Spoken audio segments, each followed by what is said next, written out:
What's that? You want to know where I've been for the last 6 months? Well...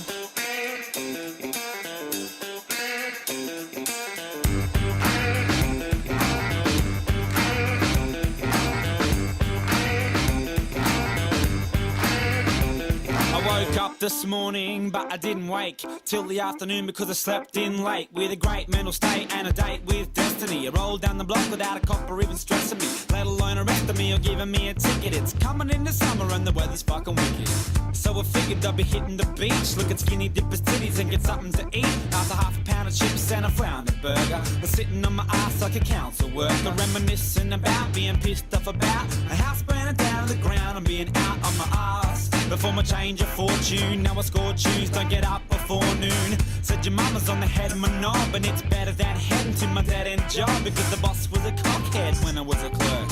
So I clocked him and now I don't work. It's a beautiful day and I can use a cliche cause I am the greatest, like Cassius Clay. I got the world at my feet and my toe jam's nasty. Fuck, I'm good, just So yeah, it's been a crazy year. Alright, good evening everyone and welcome to this episode of the FPV Livestream.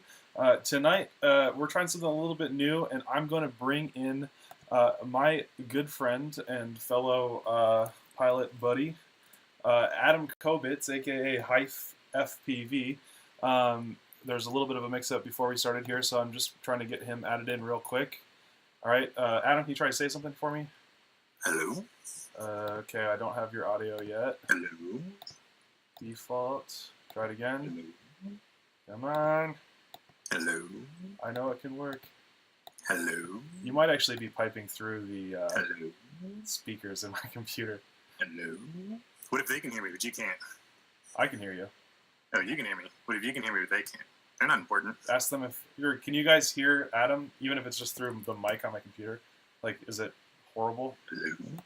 I should have actually figured this out ahead of time, but you know, whatever. Oh shit. We have audio. I can hear him. They say they can hear you, so They that's can hear good. me. We're good. Cool. We're good. All right, so I'm gonna modify my window here. Oh, God. I'm getting so many pings over there. I'm not over there. Don't ping me. All right, now you're a floating head on my live stream, which is cool. Okay, so yeah, so this has the build that we're doing has nothing to do with Adam. Actually, like we should have probably started this with a hyphy, but we actually this episode is sponsored by ImpulseRC. Flitz, like one of the OG ImpulseRC guys, one of like the longest standing freestyle pilots, one of the longest standing frame designers. I mean, he was the one that came up with the ImpulseRC Alien back in the day, and now then he came up with the Helix about a year later, and then about a year later we're actually doing this live stream. So I got the Helix probably like maybe a month and a half or two ago, and so we're finally actually getting around to doing this. And so, but yeah, so I invited, so back up a little bit.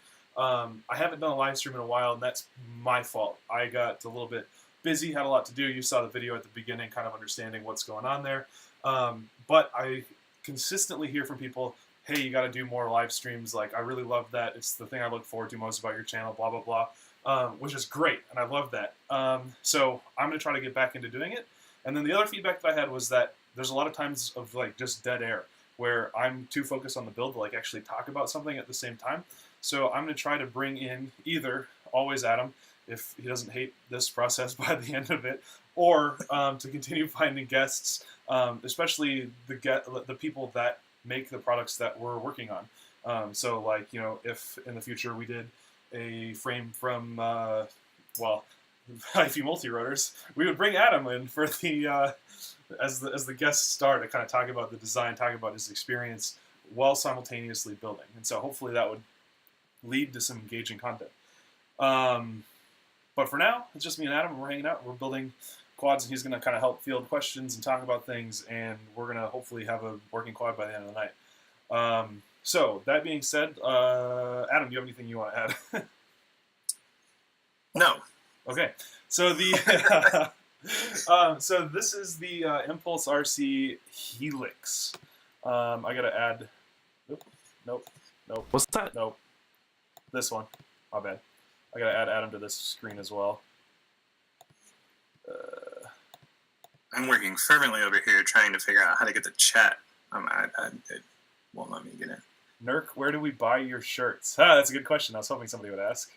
If you go to paulnurkle.com, there's a tab called Store, and you can buy this shirt or some variants of it, I believe. I haven't actually purchased one through there.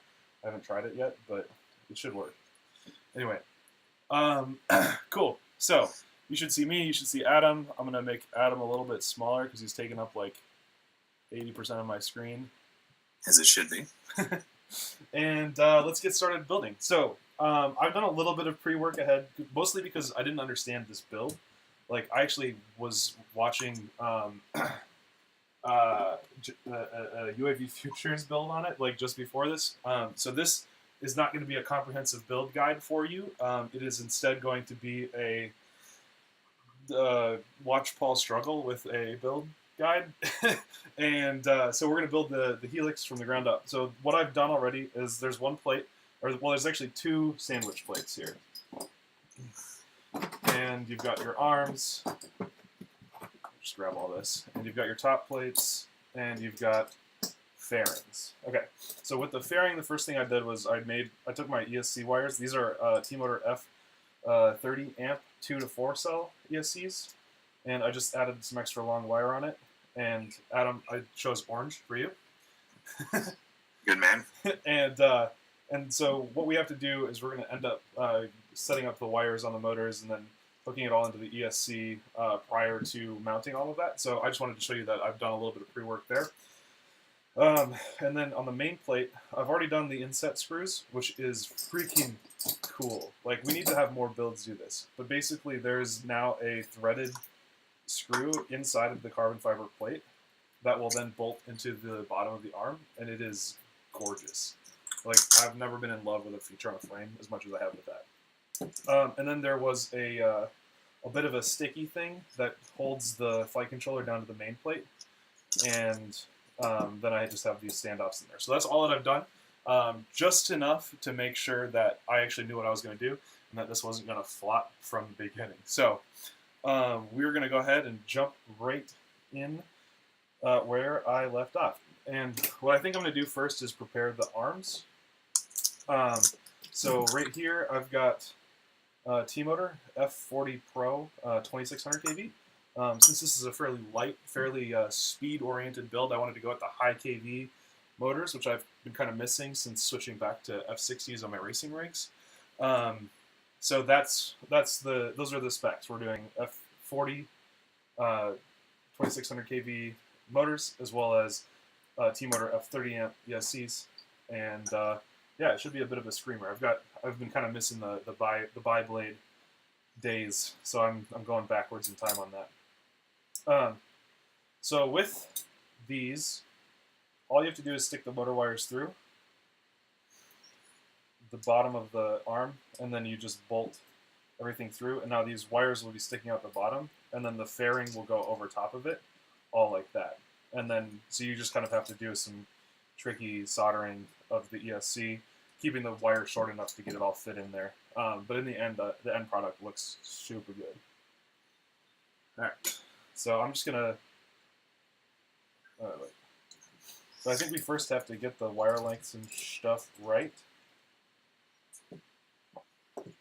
So Real quick, Paul, a couple of people said to move me to the bottom left of the screen, so I take up less screen real estate in the build region of what's going on there. Bottom left, you said? Yeah. Or what if I just stack you with me? Like I'm sitting in your lap? Yeah. It's just like we're traveling to a race. Only when we're taking your car. It's like a clown car for this 8'2" behemoth over here. I'm 8'2" now? But yeah, tell us about your experience with I/O. I'm sure there's a number of people, well, I'm sure a lot of people that are in here were there, but also tell us what you, how you enjoyed it. The International Open? Yeah. Once again, MultiGP managed to pull off an impressive amount of tracks with like next to no video issues between them. I don't know if it's something magical about the AMA HQ or if it's just they actually know what they're doing, maybe, over there. But I had only a couple times that I even pick up anybody's videos whenever my quads were off, which was pretty awesome considering how many different things were going on all at once. On that front, super awesome. There were so many tracks you can go and fly. I missed out on a couple. I got over to the spec track on the last day, the actual day of the World Cup. I went over there to warm up, and I flew a few packs in the team racing track and light tracks, but I didn't hit any others. Did you make it to all of them? Were you in a team race? In your one day there? No, I only flew the World's track. Only the World's track. The World's track was fun, but I meant the to go spec back. racing track, the spec track was probably one of my favorite tracks I've flown all year. Dang. It was one of those that just had a little bit of everything, and it wasn't too wide open. It wasn't too technical. It had just the right amount of turns and switchbacks and cuts and stuff. The gravity gate. Wasn't a battery burner like everything else that we've been flying. No, lately? which is probably why I liked it so much, because I am so sick of having to worry about efficiency. It's Yeah, it's part of the strategy, though, right? what's that? It's part of the strategy, though, right? It can be, if that's the way that we want to take this. I don't know if that's a good direction, personally. I don't know Okay. how I feel about it. What do you want to see? I want to see more. I want to see less straightaways. I mean, Okay. the So blast like the hurdles across. and shit, What's that? like the hurdles and whatnot. Hurdles are a better straightaway, but they're still really boring. The ones at Midwest Drone Battle were super fun because you actually had to hop up a little bit more and you could nose down into them a little bit more. There was almost a straight line in there, but it was like a little bit more active flying through them. Okay. I found those to be a little bit better, maybe. I don't know. I just think they're kind of like a lazy obstacle in terms of what we can do with these things. They make straightaways better, but the best straightaway is the dash to the finish, and you can't really get rid of that. Yeah. If you put anything there, you're just going to smack into it. You got to be able to just blast that throttle blindly and get through there. Isn't that how you normally fly anyway? Yeah, aim in full throttle. That's the strategy. So this is what the assembled arm piece looks like. You've got the ESC hidden underneath the fairing. The wires are coming out the bottom. Something's rocking around there. Huh. A little heat sink came off. And then yeah, everything. No wires are visible, which is pretty nice and clean and sexy. But yeah. I was asking what T-motor motors are you using on there? What are those? Which version? These are F40 Pro, the 2600 kV version. They were what I was running at the beginning of the season, but was having some efficiency issues, and I kind of switched back to T-motor F60s. So they're the F40 Pro like V1s, right? Yeah, there's only V1 of the Pro series so far. If that makes sense. Because there's the T-motor naming scheme is a little bit silly. But, so they have the F40 V1, V2, V3. The V3 is the spec motor. And then they have the Pro series, which is totally separate. It's also a bigger stator and all that stuff. If that makes sense. The only T motors I have are F60 V1s, and I still think they're the best motors that I have. I do too. In terms of just maximum chooch. Yeah, I have F60 V1s on my racing rigs right now.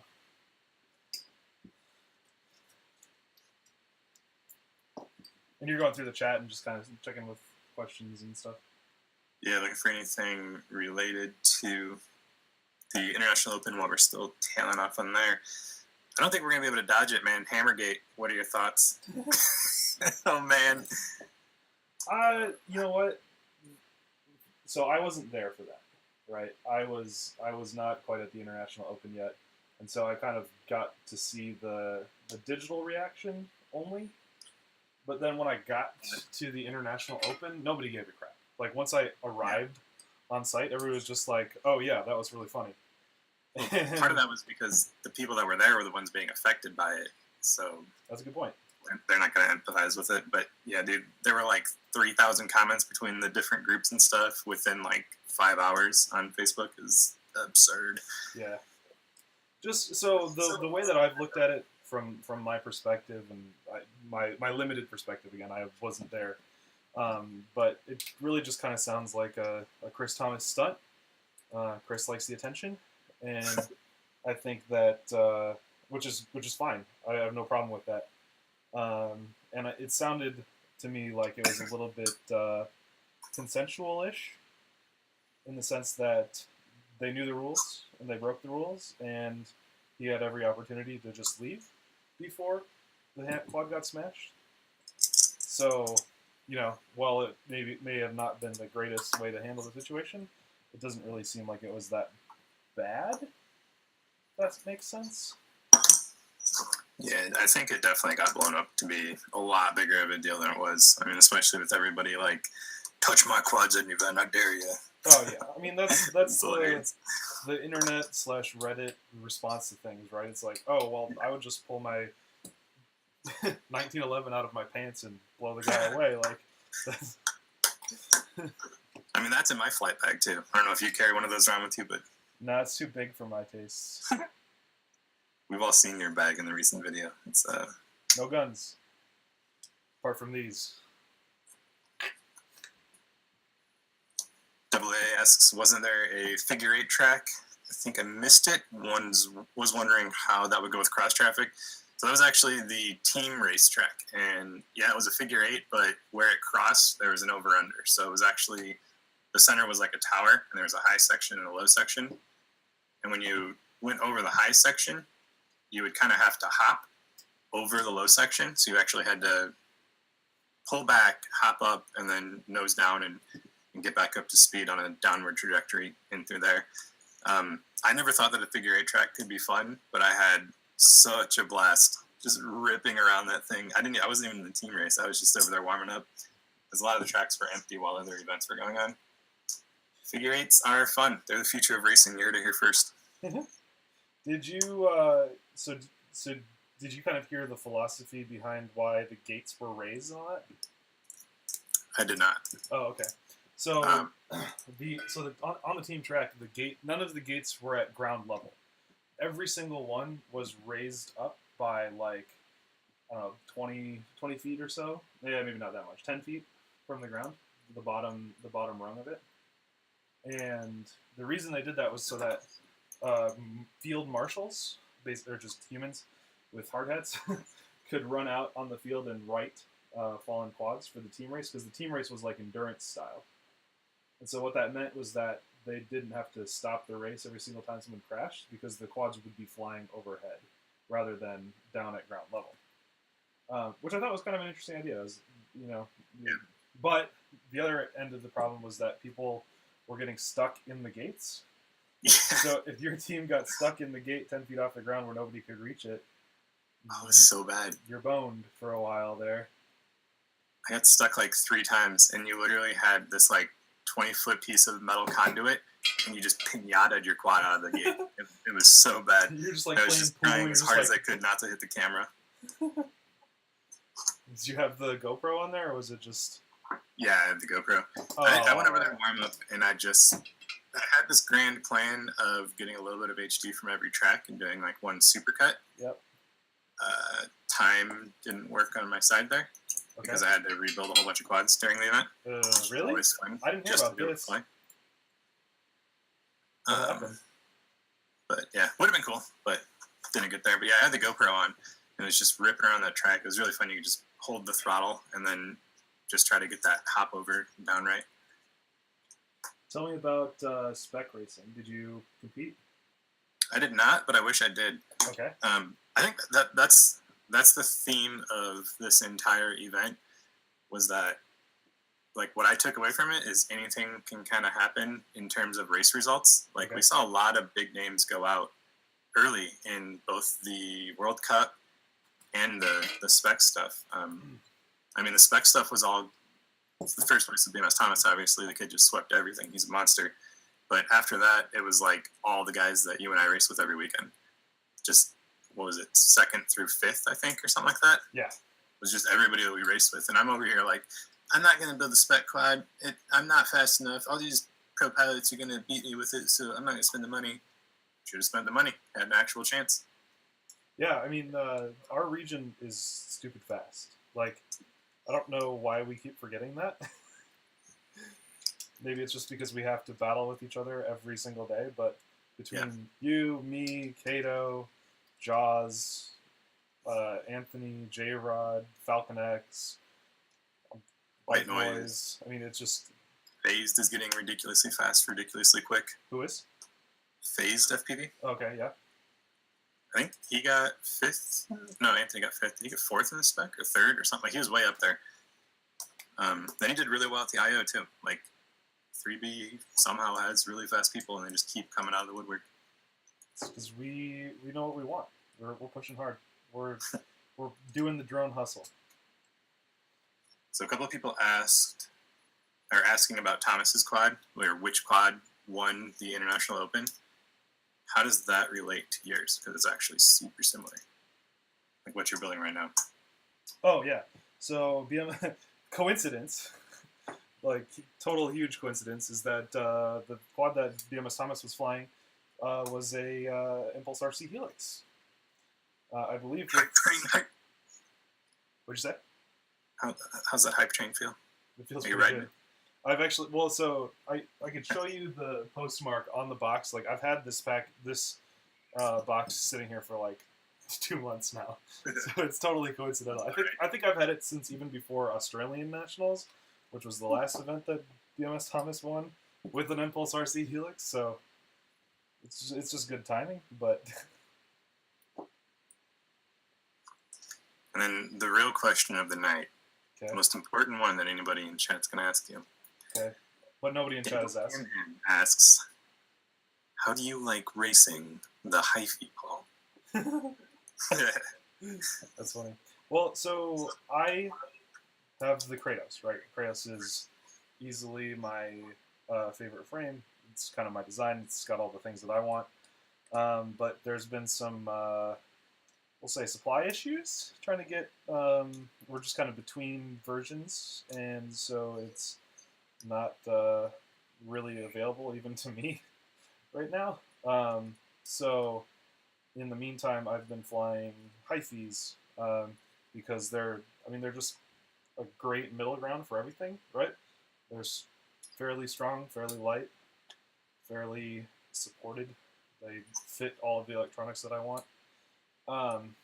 And so I've been flying those for, I don't know, what has it been, like a month now or so? Oh my God. Since regional finals, basically. And so I've been liking it. It's I think I can tell a difference between flying a Stretch X and a True X, and I think that there's certain characteristics that I do miss from flying a Stretch X, which is what the Kratos is, although barely stretched. Yes, I know.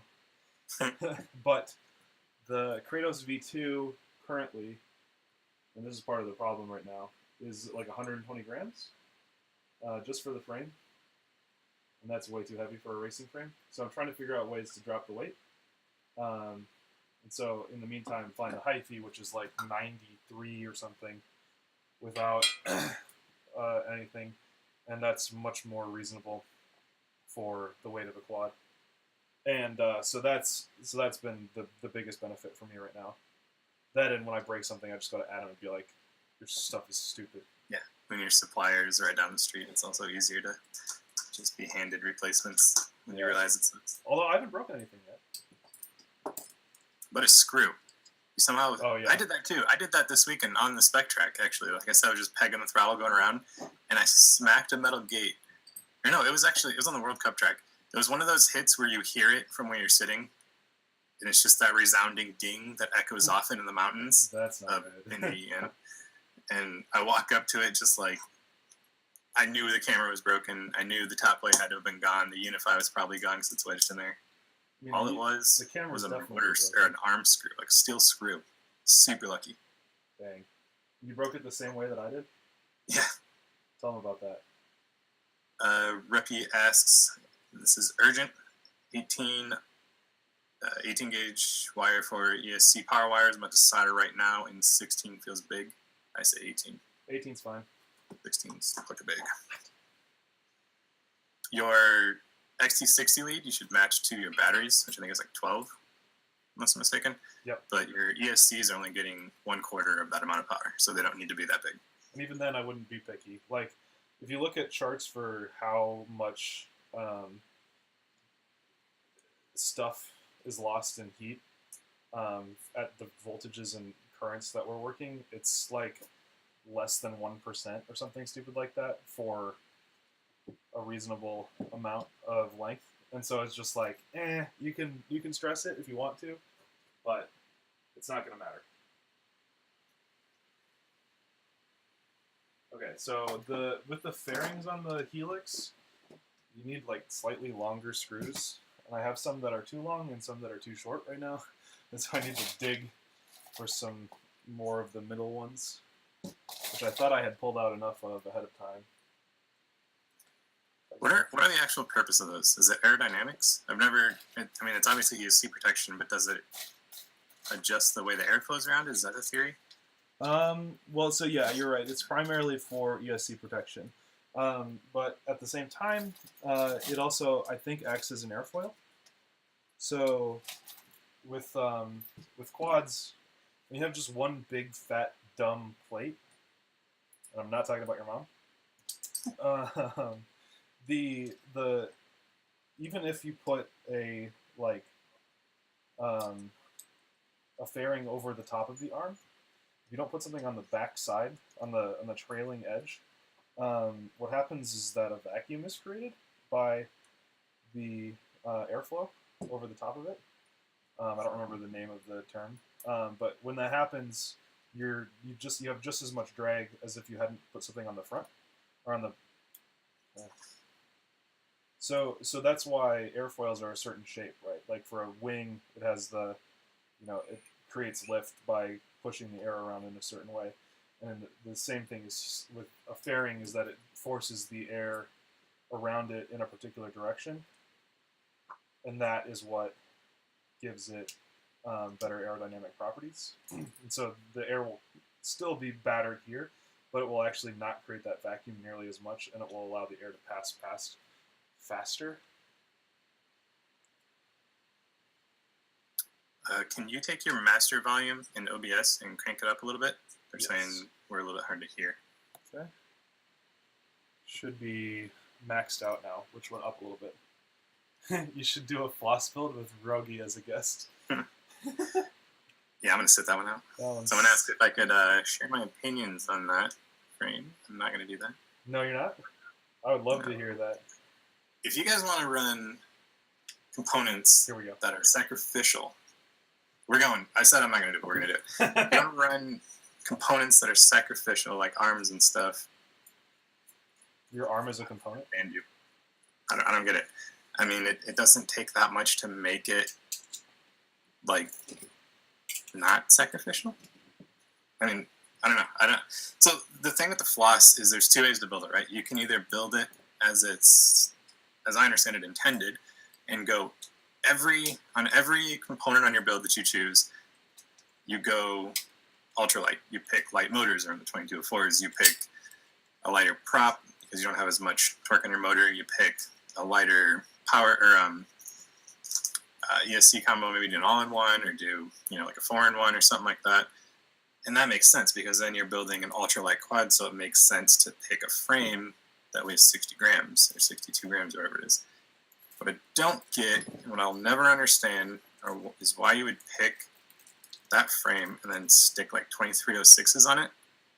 What are you doing? Like I don't understand that. Like, why are you trying to save 20 grams and then put an extra 600 grams of motors on there that there's huge motors? Like, that kind of thing doesn't make sense to me. Okay. And then you just have these sacrificial arms that are just... Yeah, so what you're saying is that you're creating this massive fulcrum with the weight of the motor being at the end of the fulcrum, and it's going to just snap the arms the moment you touch anything. Yeah, and once you have, I mean, if you're building it with like a huge, big Chechen powertrain like that, you've got the overhead that adding on 15 grams for whatever the next best race frame is that's got a lot more durability won't matter. So like those people, I don't understand. I don't understand why you'd build a heavy floss or put anything heavy on a floss. But the ones that go super light, that makes sense. It's going to fly completely different. You're probably going to wind up with a super efficient build, which we saw come into play on like the regional finals like we were talking about before. I know Brain Drain was doing something very similar with just maximizing everything out for that track. So like that kind of approach to it makes a ton of sense to me, but I don't understand. And even then, though, Brain Drain was not the one setting record times. Like, right. So, I love you, Brian, but I don't know if I think I'm still in the weight doesn't matter side of things to a degree. And I mean, you were flying one of my frames with F60s. So it's like a 90-gram frame for the 6-inch. We fly 6-inch frames, not 5-inch. So if the weight sounds a little high, it's probably about a few extra grams because of that. And same with the Kratos that qualifies. It's a 6-inch generally. So we choose to fly 6-inch. So that's like a 90-gram frame. You had F60 V1s, you said? So Yep. those are 34 grams per motor. 35. 35 grams per motor. They're big. Did you have a GoPro mount on there? I did not leave it on there, no. Okay, so then I know there was a little bit of extra TPU that probably didn't need to exist for like the camera mounts. We have like a way to hold the camera up and stuff like that. There was probably a TPU antenna mount, like all this stuff. And I don't know, do you know off the top of your head what your builds weigh all up? What do my builds weigh all up? I think it was 320 or so. Sounds about right. So, I mean, I saw you run 4 6s in practice, and everything changes between practice and the day of racing, but that's because of strategy, and that's because of Nerves, and that's because of traffic. That's because of like a lot of different factors. So you'll see every region has had all these people hitting 6s in practice, and they don't hit them in the final. But what I'm speaking on is the performance was there, and you hit 6 laps without having any battery issues on a 1550 pulse battery. Yep. On a 300 and some odd gram build. So I don't think it was necessary. I agree with you there. You mentioned it, and it's very much in line with what I always say, is if you fly in a manner that retains your momentum a lot better, yep, and you don't point and blast, and you corner well, you save a ton of Ma. And if you acknowledge that you don't make up your time on the straights, like blasting a straight to 100% versus just turning through, or versus taking it easy on there and then focusing on the turn that comes next, you're going to make up a lot more time in the turn than that like quarter of a second faster you'll hit that straight. I think that was something that you pointed out to me at one of the Chicago drone races a while back.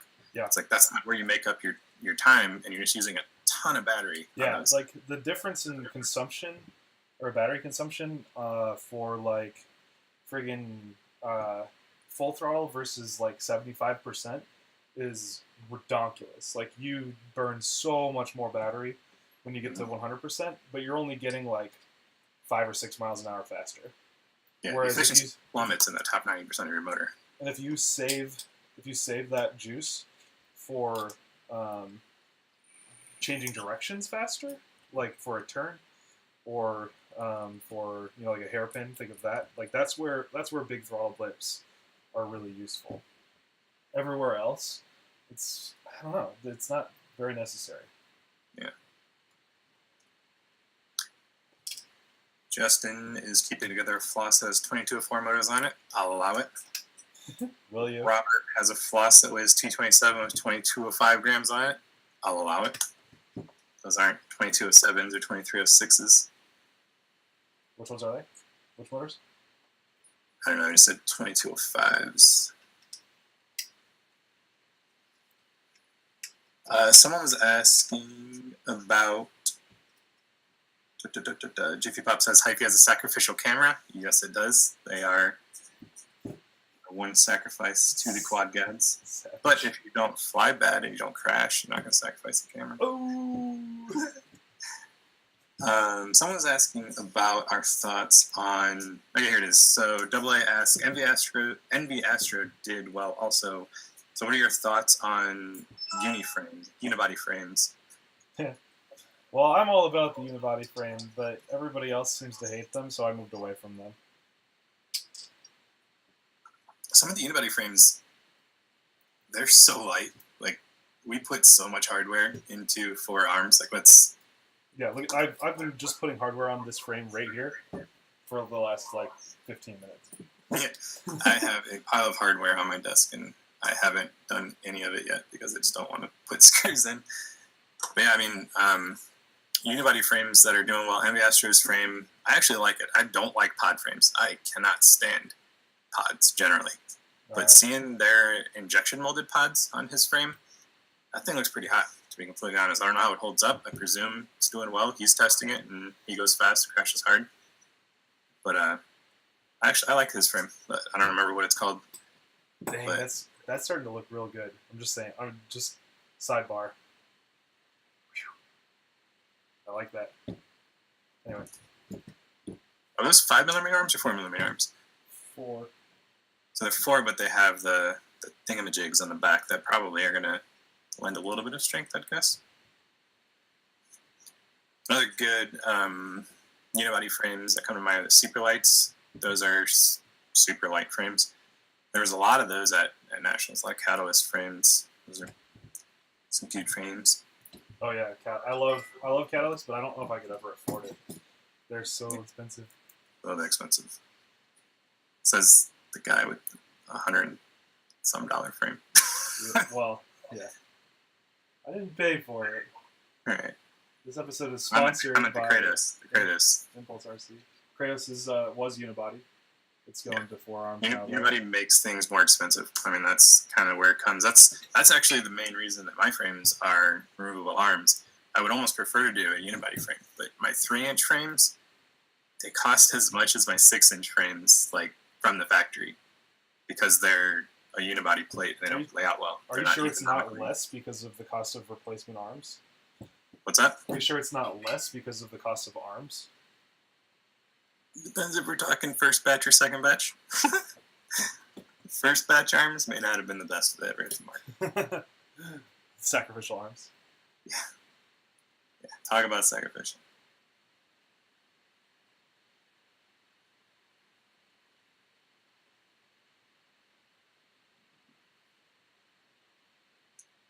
When David Richardson asks, how do multi-GP races work? Is it laps? Is it lap times, or is it amount of laps in a time? It's always confused me.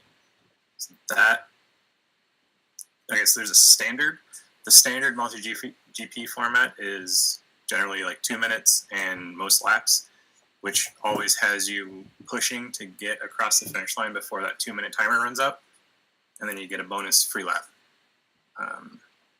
That's usually the case in local races as well. Yeah. Particularly in a lot of chapters for us, but only for qualifying. We like to do mains. Mains are fun. Yeah, so mains then becomes heads-up racing, where it's 8 people on the line, first to the finish gate wins, second, third, fourth, etc. So that just kind of decides who's going to be where on the podium, or on the pole position, and then the rest is just heads-up racing. And that kind of, it allows you to get a little bit of validation in being consistent, but it also rewards being just flat out fast, which I think both are important for racing. Honestly, when it comes down to just laps, it's a little anticlimactic at the end. Yeah. In that it's like heat 5 goes by, you kind of know where you're standing by then. Every now and then it'll be like, oh, I got to get 6 or else he wins.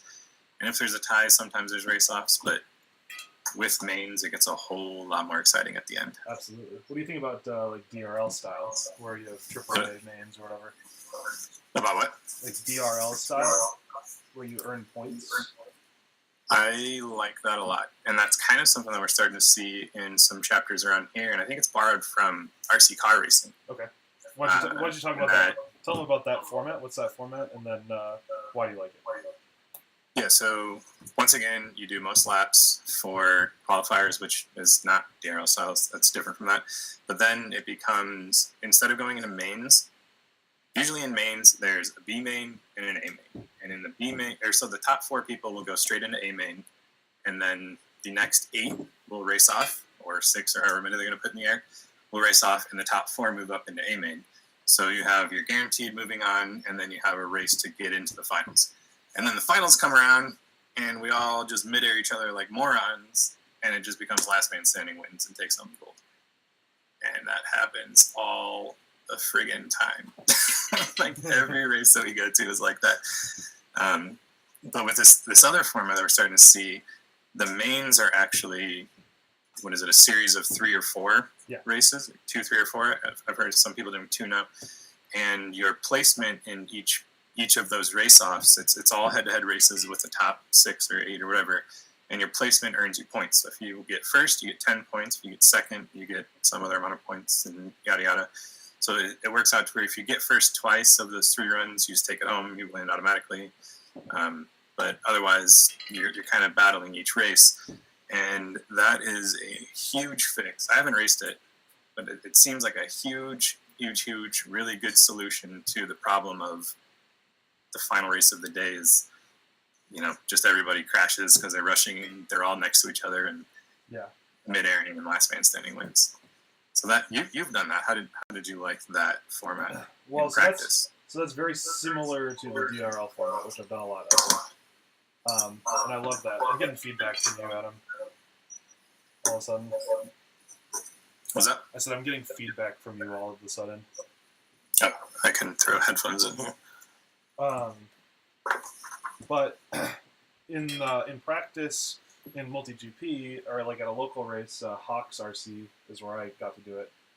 I really enjoyed it. Like it actually really benefited me too, because in the finals at that race, I had a mid-air with someone head on. I was in first and just totally got annihilated by them, and I would have been out if it was finals. But because we had AAA mains, I took first the next 2 times and got the win. So it played out perfectly for me there. And so I'm a big proponent of it because it means that generally you're rewarding both speed and consistency, which I think is what good racing is. It's not just flat out speed and luck.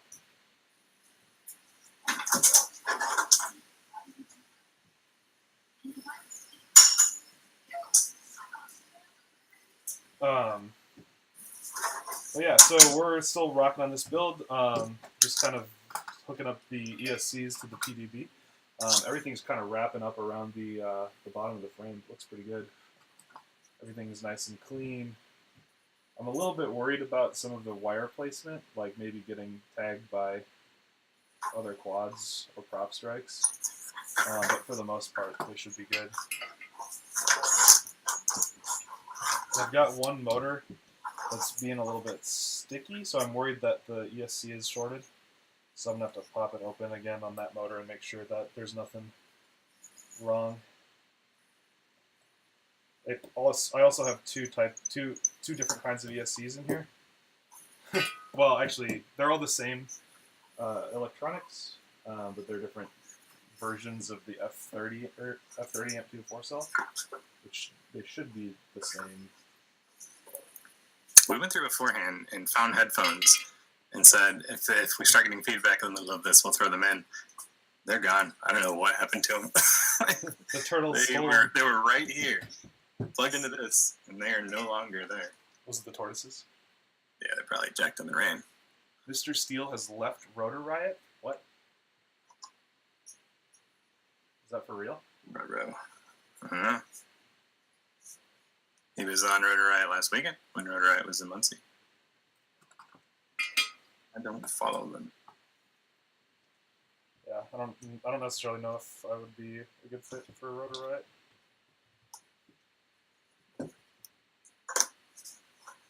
So a couple people are asking, have you seen the Catalyst Machine Works America frame? America? Yeah. No. What's it like? You want to screen share and pull it up? That's over there. Oh, okay. I'm over here. Anyway, it's kind of just another skinny arm Stretch X racer. Okay. I want to say 5mm arms on that, but they did this clever thing where they they sort of separated the main plate and the bottom plate and created what he's calling a lower bay down there. Okay. So you can hide your 4-in-1 ESC or something in between the arms. That's actually the first time I've seen that, and it's pretty nice. That sounds pretty sweet. What benefits does that have? Is it easier to swap it? One second. Because my issue with 4-in-1s is that as soon as one goes bad, you've basically got a quad that you have to totally rebuild. Yeah, I don't know that it would be easier to swap it in there, but it does make like a nice protected bay. And then the top of the quad is a pod style. It's almost reminiscent of the old, we put our cameras above the flight controller kind of thing. It's very streamlined, so we don't have a big paddle flying through the air. Okay. So that'd be nice, but yeah, in terms of it's definitely maintainable. But if you're using like a 4-in-1 or something, so that actually has somehow become the talk of like my entire week. So since regional finals, or the week before regional finals, I've been killing ESCs like the dickens. They have just been going left and right. I finally have them all swapped. I've scavenged every quad on that wall that had individual ESCs that weren't KISS, and just made a hodgepodge of all my quads. So I'm trying to figure out where to go next. And people keep telling me just go 4-in-1 because I'm designing a new light frame. And why not? If you're going to go light, like, do it right. And someone last night, I'd never thought about this before. Okay. Someone last night was mentioning that with a 4-in-1 and into something like an omnibus, there's a plug, right? So that's no solders to the FC. Okay. On a 4-in-1, you have 3 motor wires for each motor, so 12 wires, plus your XT60 leads. So theoretically speaking, if you were to build a race rig with a 4-in-1, and in your stack you put the flight control on the bottom and the 4-in-1 on top, so when you take off the top plate, it's right there ready to go. Okay. But I've never had to mess with my flight controller, like on a race day. I don't think I've ever killed a flight controller that wasn't due to a frame failure. Okay. But on a 4-in-1, if you have an extra, which it's going to be a little bit more money if you blow 4-in-1 versus blowing an individual ESC. Yeah, money is fine. I don't worry about that as much. Yeah. So when you're at home and you have all the time in the world, you have your 2 extra 4-in-1s or whatever for race day. Pre-do your XT60 connectors, because that's where your power lead goes. And at that point, you have 12 wires to swap if you have to swap that thing out. On one individual ESC, you have 3 motor wires, 2 signal wires, and 2 power wires. Okay. So 7 versus 12, and those are an easy 12. They're just all right there, big motor pads. Okay. Not really too bad. Like that actually, that's some pretty intense math. Counting past 7 all the way up to 12. It's up there. Honestly, like I hadn't really thought about that. It's not too bad of a fix on race day. No. Especially when you are getting serious about multiple quads. Go ahead, sorry. I was just saying, when you have multiple quads, you're kind of doing it in between heats. You have something else to go to the line with the next time up. Yeah. You kind of got a little bit of, you have a little bit of play, of extra time. So you don't have to get it done within 2 minutes, but it's not too bad. It's only a few extra solders, and they're easy solders. They're not like tiny signal wires. Right. But that is really interesting, actually. That actually makes me think about the possibility of that. That had me kind of rethinking my whole no 4-in-1 stance.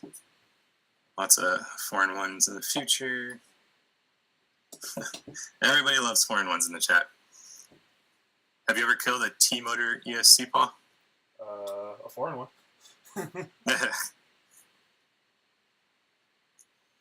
Yeah, I've killed a couple. One was damaged and one just went bad. Like one was like a physical impact. Sorry, I'm off camera here for a second, trying to get this screw in. People are saying, still just commented on Rotorag Facebook saying he left. He doesn't stand behind the brand anymore. Drama, blah, blah, blah. That's interesting. Yeah, 4-in-1s with current sensors and 5-volt regs are great. Well, now I'm going to have to build a 4-in-1 quad with the ESC on the top. Yeah, it's definitely something that I want to try when I gotta get through nationals, and then it's rethink my whole fleet, kind of get some updated parts in there, work some new. I mean, I've been hearing awesome things about the Hobby Wing stuff from the Show Me What You Got guys. Yeah, they're kind of on a fresh hype wave around our circles. I think Zach and Jordan have been flying them, loving them, and a lot of guys in the Slack chat have been hopping on them. To be honest, I don't trust Show Me What You Got for hype. I know that sounds bad, but if you remember the Blue Tops, that whole debacle. Yeah, I mean those are good motors. We had as well as that maybe didn't go so well. What were those? The black batteries, not the black label, but like Revo batteries, Revo Electric. Yeah, there's yeah. They hyped those up like crazy.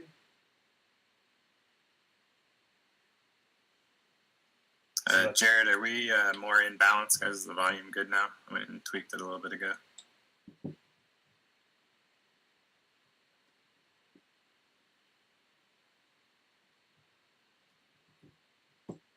Someone was asking, how do you clean out your motors when you get some gunk in there? They burned up a motor or an ESC or something because they had some gravel or dirt in there.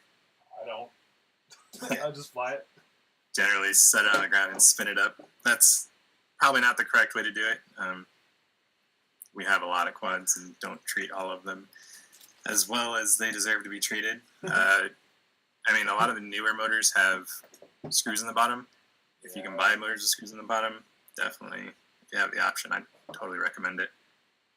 You can just pop them right open, and I mean, you can even just wipe them off with like a rag or your shirt or something in the field. I think the proper way to do it, if you wanted to treat your quad correctly, is rinse it out with distilled water and then alcohol. Is that right? I definitely distilled water. I don't know if the alcohol's like rubbing alcohol or whatever. Not rubbing, but yeah, is I think that dries it, right? Necessary, yeah. So as long as you intentional about drying it out, I don't think it matters as much. Yeah. Usually, I honestly just spray it with a little super soaker on the sink, and then I bring it into here, and all over my computer desk, I just use a can of compressed air and just blast water everywhere that it doesn't belong. Yeah, and I just spin the motor a few times by hand. Yeah, get it out. That usually does get it. Usually, it's just a matter of spin it by hand so that you don't actually power it up and just it's locked up with a rock. Or the bent needle nose pliers are really good for kind of getting into the slots in the motors and picking everything out. Good for getting in those slots. Getting in there all nice and T-blind. Man, now I'm really thinking about French foreign brown. ones. What's up? Now I'm really thinking about foreign ones. That's yeah, annoying. I had never thought about it. Like in terms of how much you have to swap, I'd always thought that sucks. You got your whole quad's down, right? Yeah, if you put it on top, it's only a few extra wires, and then you're good to go. I mean, it's a little bit more on the money side, but you also save a lot of weight. Yeah. Who brought that up? Tiny Ty from Slack, but I think he's actually in chat right now too. Smart man, Tiny Ty. French Brown asks Adam, "What's your go-to FC?" On my race quads, I run Flip 32 F4 Revo Pin Header Edition. I don't know what any of that means. It's literally a drop-dead basic, no frills, nothing F4 board. Like it is no OSD, no. I don't even know what it has on it. I don't use any of whatever it has on it, whatever it's got. It's literally just baseline. I picked those at the beginning of the season just because there's nothing to them. There's not anything extra that can go wrong.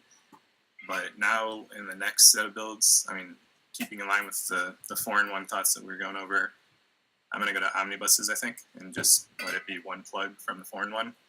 And Betaflight OSD also came out since I made this FC choice, and that is so nice. Because Paul used to be a total no OSD. Yeah. Best OSD is no OSD, right? Yep. And now I am fully omnibused out. Every single quad, pretty much, I'm building these days has an omnibus in it. Yeah, omnibuses are they're everywhere. Like every shop has them. We get ours from RTFQ generally, and they they work. They do great. The OSD's on there built in. They're super easy to wire up. But if you're using the foreign one, it's just a plug, which is super nice. And Betaflight OSD is just so good. All right, y'all ready for some magic smoke? Oh, here we go. 3, 2, 1.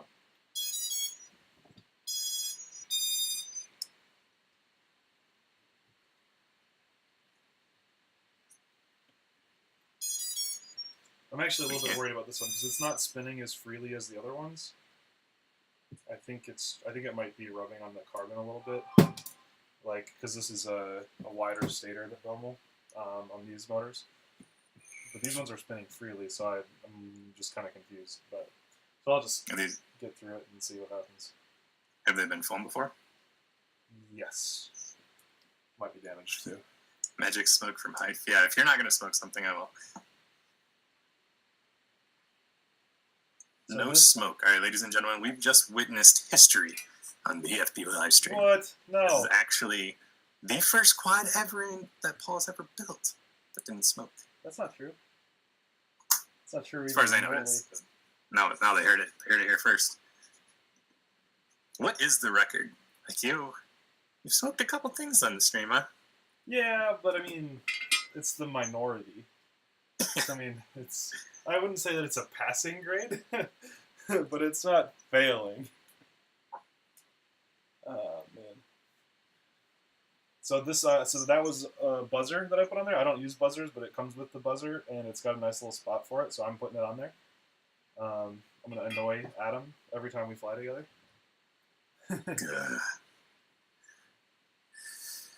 On the same note, you'll be able to find your quad easier when you crash trying to get ahead of me. So we'll have a quicker turnaround times. When I crash trying to get ahead of you, huh? I think it'll be when I'm looking for the quad after I've landed. Yeah. After having won. So my understanding is that there's a decision maker for the regulator for your receiver, and so you have to make sure that it's 5 volt or 3 volt depending on your receiver. And I'm going to be using a Futaba receiver, which runs off 5 volts. So we're going to throw that there.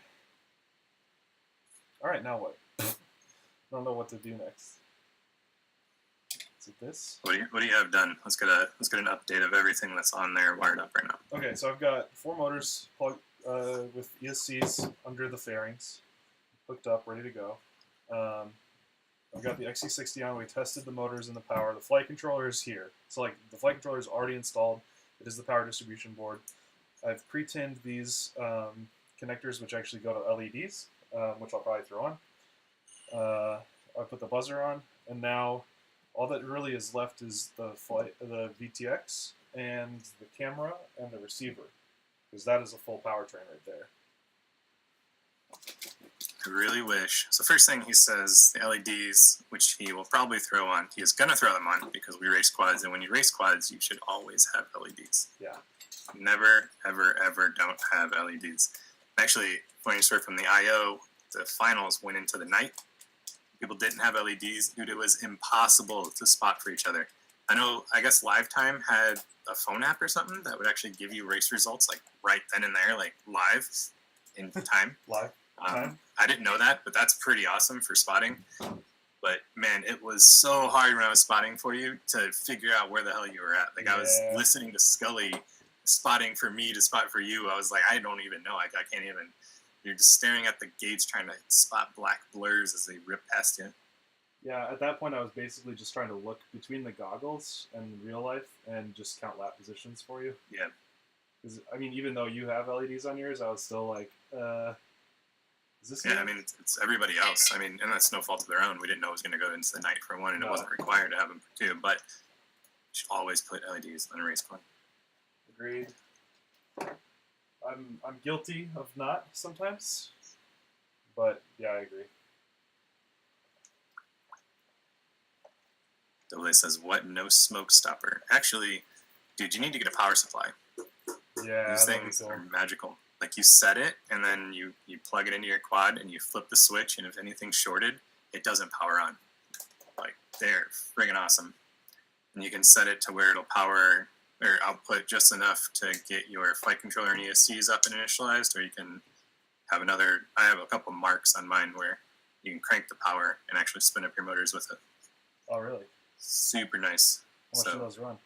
Definitely. And it actually, so like I mentioned, I was blowing ESCs, and the night before we left for regional finals, it was like power building, like into the wee hours of the evening, just rebuilding my quads, like freaking out.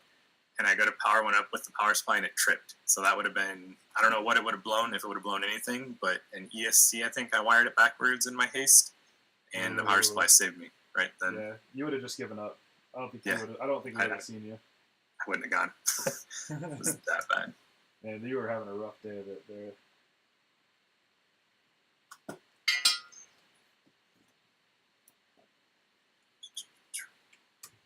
Alright, so I'm going to just super glue this to the side here, onto the fairing.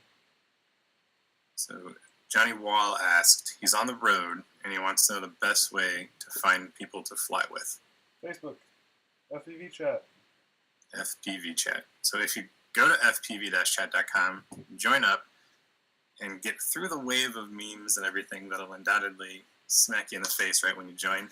There's, if you type !map, someone made a really cool thing where, it's probably just some standard internet thing, but you go in and say, record my location, and you can see everybody that's done that from FPV chat's location on the map. And you can pull it up, and it shows where we're at. It shows, it's basically like what city you're in or whatever. But it was a really clever idea. So then you can just see those people's usernames on the map, click them, hit them up in Slack, and all of a sudden you're fine with people. What power supply do I have from Show and Tell Pro? It is a TP1803D, I believe, by Tech Power. It's 0 to 18 volts, 0 to 3 amps. So it's they aren't the flashiest things on your bench, but they are the most useful thing on your bench next to your soldering iron. Super, super nice.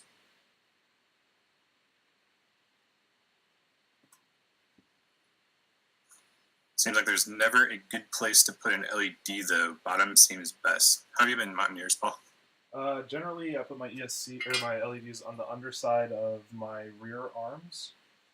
That's where I default to.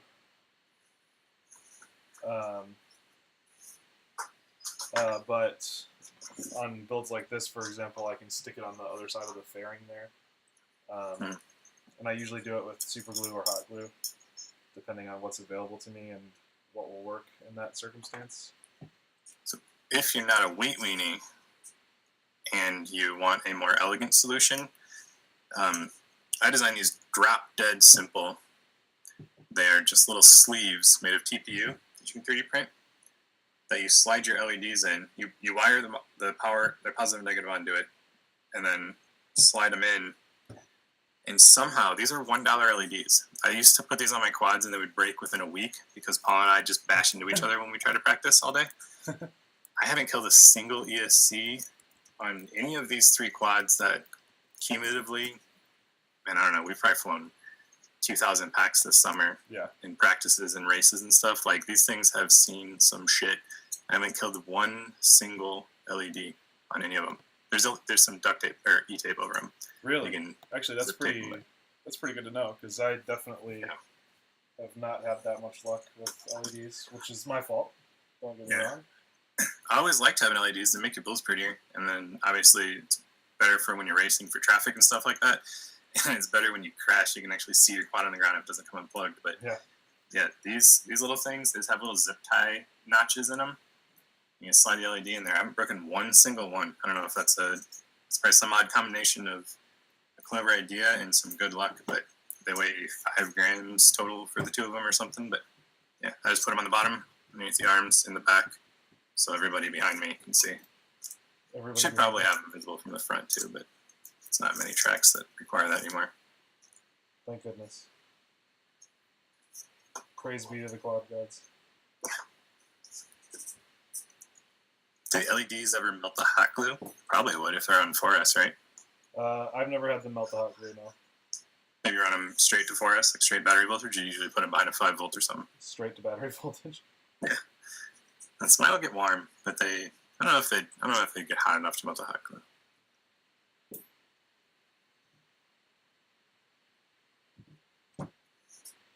Well, I chose to use all black wires. I'm regretting that decision right now for these LEDs.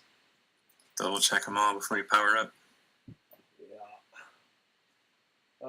What was I gonna say? Someone asks, how big are these Futaba RXs? They're smaller than an XSR,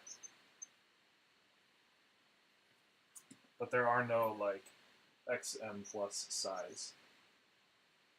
So like if I want to do a micro build, I pretty much have to use my Free Sky stuff. Dude, First Guy has some nice receivers coming out. The looks of it too.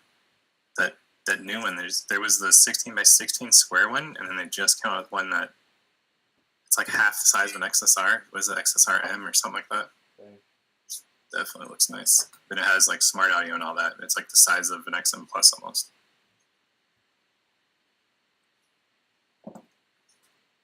Wait, of the next? Oh wow, that's crazy.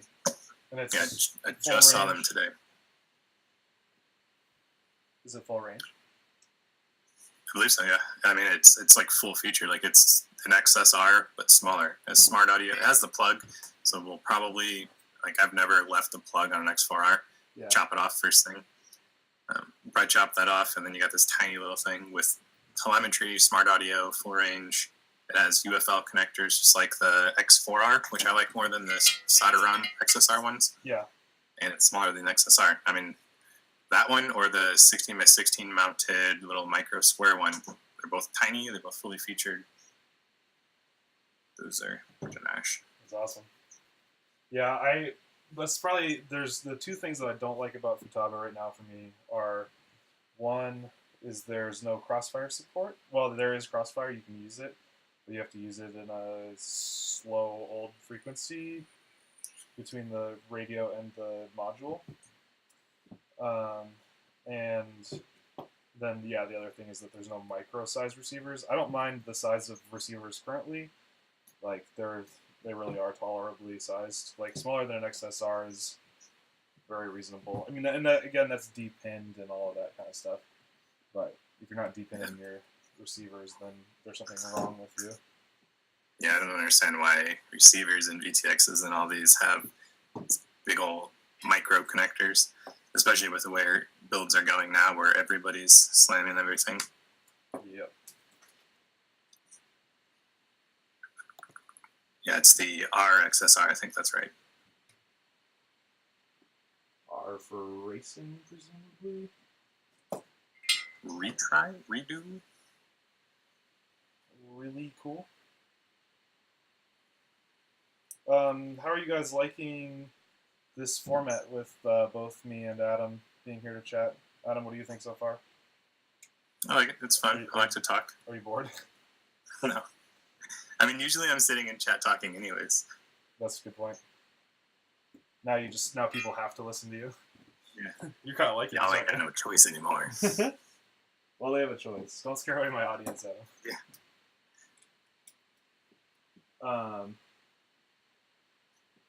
Yeah. So if you want to just read out some of that feedback as it comes. The only thing that I'm worried about so far is that I'm talking a lot less about the build, which is probably okay, because people can just stop me and ask questions as we go, because for the most part I'm just putting together a quad. Yeah, I've been specifically keeping an eye out for any questions on what you're doing. I'm trying to throw it to you a couple times here. Nice. But I mean, and again, like, I'm not. It's not a build video for this. Like, there are build videos out for the Helix, and if it's a very, very unique machine, I'll probably slow down and be more intentional with it in the future. We've got I like it, very conversational and informative. I like it. You can answer while you build. Good to mix things up. It's nice. It's cool. Does it always have to be Adam, though? Who said that? Lumpy Donut. Who I had the pleasure of meeting this week, and that's at Multi-GP International. I did not get to meet him. And you were there for like 4 hours. I was there for more than 4 hours, but I think at that point there was like a whole group of FPV chatters that were up on the hill watching everyone both fly in sight and the goggles, which was actually really cool. That was probably my favorite part of the International Open. Was the racing's great. We all love racing. I guess that's technically working. I didn't even go over the freestyle track. I mean, it was kind of Indiana farm equipment. We fly Indiana farm equipment enough. We didn't need that. Once I the tower didn't think collapsed, about it there's like no that. That's way freaking hilarious. Yeah, It is farm equipment. To you guys, it might have been really cool. The cranes were kind of cool. The bells were kind of neat. You tower Dome was City neat, though Slickers. it fell apart. But to us, it's just like, oh, you pulled that over from over there where we fly anyways, and now it's here. So. Not the most exciting thing for us. MC Gap says, so why are you building a Helix? That's really funny. Because he was at International Open. He was the winner, right? No, or second, I think. McGap? Yeah. McGap took second, yeah. Oh, hey, McGap, what's up? And BMS Thomas took first with this. What I was saying at the beginning was that it was actually coincidental that I have this right now. The postmark on the box, I can show you, was like freaking 2 months ago or something like that. So it's just, it's coincidental. It was just the one that was next in the queue. Anyway, yeah, congratulations on the second place. I was kind of pissed that a foreigner won, but you know, whatever. At least it was Thomas. He's a nice kid. I was super happy to see him win. Yeah. He already had his glory for the weekend, though. That's the way I like it. Well, McGap did take home the fastest lap on the FPV light tracks. I was on his heels, and I look over to him, and I'm like, all right, dude, first one to hit 15 something and wins, like 15 seconds, 15-second lap wins. The kid does it on his next battery. I was like, oh! I could not catch him, man. It's too fast. I had a 16-1, but I never got it. Go away, sidebar. Okay, there we go. All right, so this next part is the FPV pod for this, and I have absolutely no idea how to do it. So I might have to like actually look this up, because it's just, here's stuff. Okay, now what? Because it's like, I think this stacks right here, but does it stack like backwards? And why is it so loosey-goosey? And then how does it connect? Like, does it go in here? I think that's the right direction at least.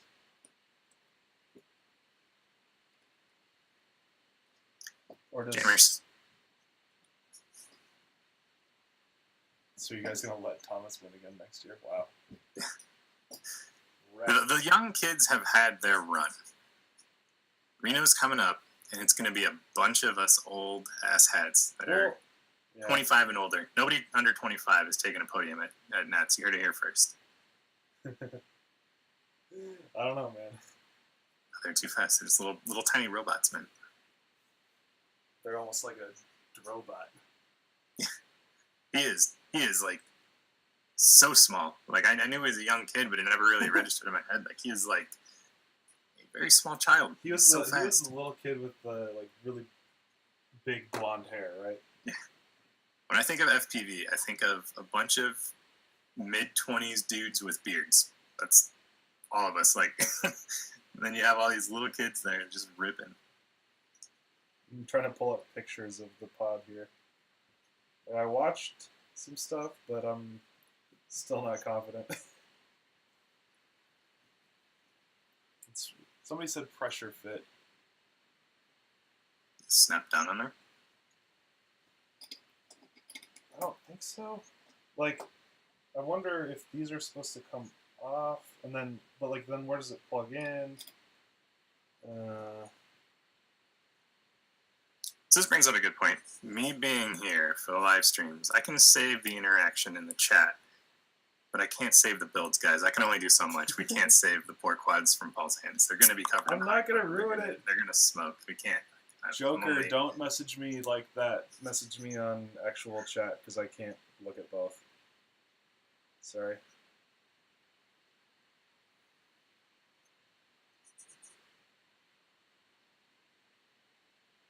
Someone said, according to Stingy, he had the hot lap, or the lap record on the light track, and he did, dude. He showed up the first night. We were running around the 17-second mark. I think my hot was a 17.6.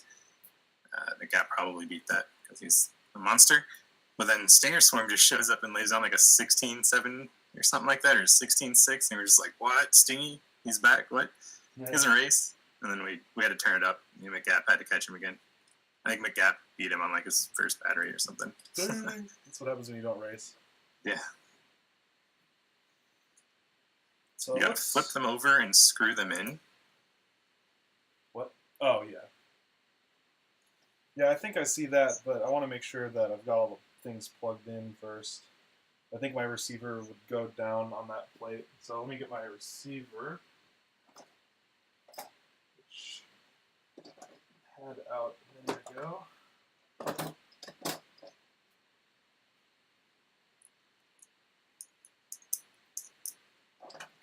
Goodbye, Kid Drone. Kid Drone's out.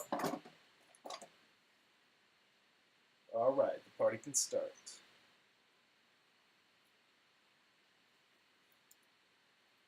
Dang. Someone asked a couple times about the Maytech VTX. Have you run that yet? I have not run that yet. I did write an article heavily featuring it, Yeah. kind of arguing that that was a big step in the right direction for VTXs. Is that the one with the better connector? It does not have a better connector, but it does have solder pads for all of the things instead of like a dumb little connector. Yeah. I did read your article on the perfect VTX. I agreed with everything. Really? I hate UFLs. I hate UFLs Alright, so good. much, man. Good. I love the Unify, but I hate UFLs. So I wrote that, and Trappy messaged me like the same day Wow. that it came out, and he was like, "You're right." We'll fix Regarding it the UFL? with everything, like he Everything, agreed with yeah. like everything on the thing. He was like, "Yeah." So I don't know what I'm supposed to say or not, but Yeah. he was excited about it. I know a couple things that I've heard through the grapevine that are very exciting, but I also don't know if they were supposed to be shared. Yeah. So keep your eyes out. VTXs are about to get much better, I think. There is one VTX. Is it the iFlight one? I can't remember, but it has a different kind of connector. If anybody knows what this is, tell me. But MMCX is the connector name. I do What know is it? that. MMCX. yeah, that's it, dude. Oh, That it's so came up- much better. That came up in my research. I didn't actually look at one, but I knew what it was. So But I still they're don't, actually the I don't want connectors. I just want to solder it. antenna. Yep. Yeah, that was the one point that I disagreed on. I don't want to be soldering antennas if you Don't have to solder your swap. antenna. Solder your SMA lead, and solder it to the exact right Oh. length for your build. Yeah, that makes sense. That does make sense. Trying to think if there's ever... I have broken one SMA at a race, and I can't... I think it was actually the UFL that went, so maybe that would solve it all, yeah. See? I do like direct soldered pigtails, though, definitely. But if you're not going to do that, and if you want to retain the ultralight theory and not running an SMA, whether it's for your friendly neighborhood Hyperfloss build that's actually built properly and not with a bunch of stupid shit on it, or if it's like a micro or something, those tiny little connectors are quite nice. If you get an RP and a right and left hand antenna on that little connector, and you can swap it with that, that would have its place, I think. Man, you've come a long way with your floss. I'm surprised you had this much nice to say. There's one way to build it, and 90% of people out there are dumb and building it wrong, and they need to stop doing that because they're stupid if you don't build them right. Straight out, they're dumb.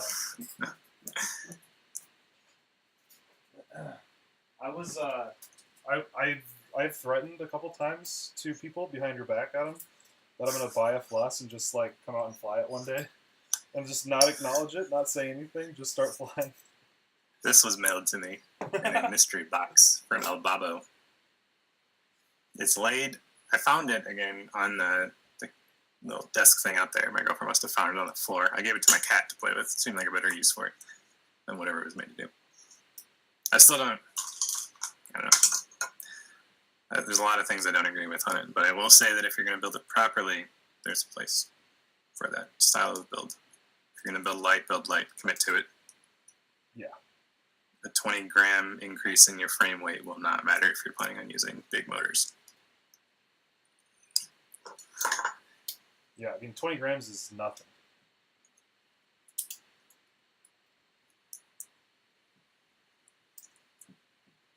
Yeah, that was so that was something we talked about this a little bit earlier, but the efficiency and having to build for the tracks, like someone else also asked too a minute ago if flying with less yaw is actually better for Mach consumption. Like, is it? I guess the question is it a more efficient way to fly? Wait, say the question again. He said that he heard that if you fly with less yaw, so I guess more of a bank and yank style, that you're easier on your battery. Like, it's a more efficient way to fly was what he was getting at. It's not.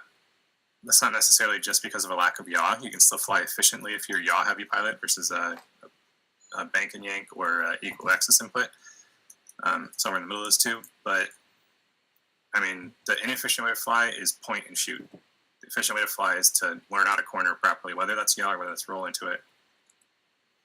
Yeah, I've seen both ends of that. I think people flying super efficiently on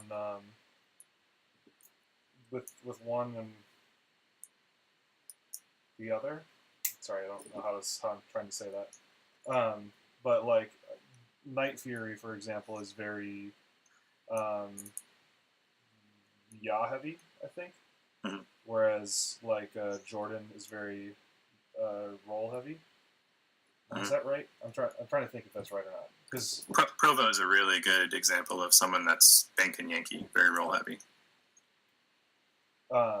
And there's no right way, I don't think. But it really does come down to how you fly the lines on the course.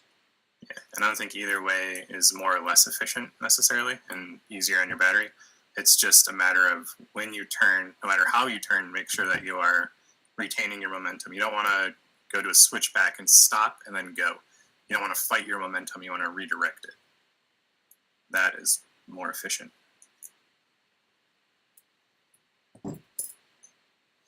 So I think we got some triggers in the chat on the flosses. What's the right way to build it? How do you build it then? Please tell us. Like, I just think you got to build it light, man. If you're gonna commit to a light frame that is sacrificial arms and all that, like you're committing to a 20 gram lighter frame. Why do those 20 grams matter if your whole build isn't light? I mean, if you're gonna build a light quad, build a light quad. Don't pick a light frame and then slap big heavy motors on it. Totally agreed. When you bank and yank, you spin up the motors more, don't you? No? I mean, you spin up the motors when you fight your own momentum. Okay, how in the world are these things supposed to work? So they send the straws with it, and then they also send these little grabber thingies to hold the straw down, and it's like they're just slightly too small. Is this the antenna mount? Yeah. I think they sent some very specific things for it. So, like, what I think I'm going to do is just add a little heat shrink to the outside of it, and that will give it something to bite onto. Yeah, Abraham has it right. You pick a floss frame, and then you slap EFA 2407 2800 kV motors on it, and you win races. Those are only 29 grams, though. Oh, like, well, they're not super duper light, but they're Abraham. not that heavy. Joke fell short. Close, but no cigar.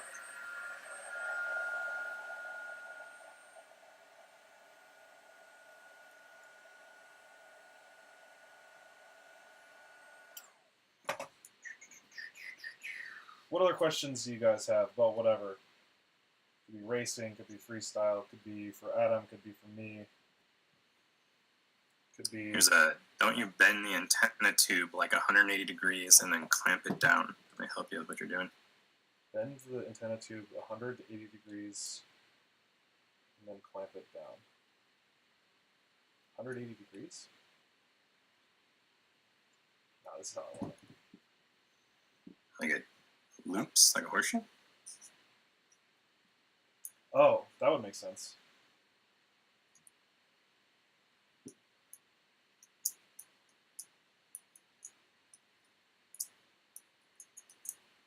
come on, now my antenna's not going to fit in there.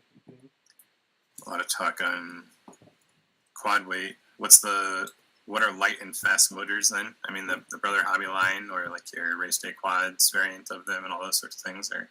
Yeah, it has to be Good, like fast. under 26 grams or something like that, Hmm. which is not easy. And you also have to prop for that too. Like you can't just take some light motors that don't have a ton of torque and slap 50-51s on them and call it a day. Tiny says, yes, Nurks. Adam, there's a clip that the plastic piece is heated and looped around. Yeah, horseshoe style, wasn't sure how to say it. So you're looking for some kind of clip and you're going to bend the antenna around? I've got the clip. Yeah, the probably 22.5 meters, those kind of things. So I'm going to stick this through first.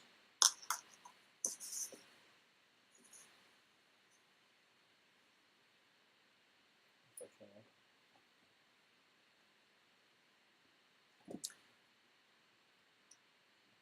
can. 507RC asks, what is the next upgrade on your wish list? Do you mean on our wish list that we wish companies would make? Or something that we wish that we could buy that we don't have in our kits right now? Let's answer both. Let's answer both. All right, so this is a classic pull from the FPV show. What's the next thing that you'd like to see evolve on our rigs, like video, motors, battery, yada yada? I've thought about this because I've always kind of hoped to get on the FPV show. And I don't have an answer actually. Like it's, I think that there's a lot of good things that could change. And I've listened to everybody's thoughts on it. Like people have really good insights on what they think it could be. I'm gonna try to bend this first. Sorry, I'm too distracted here.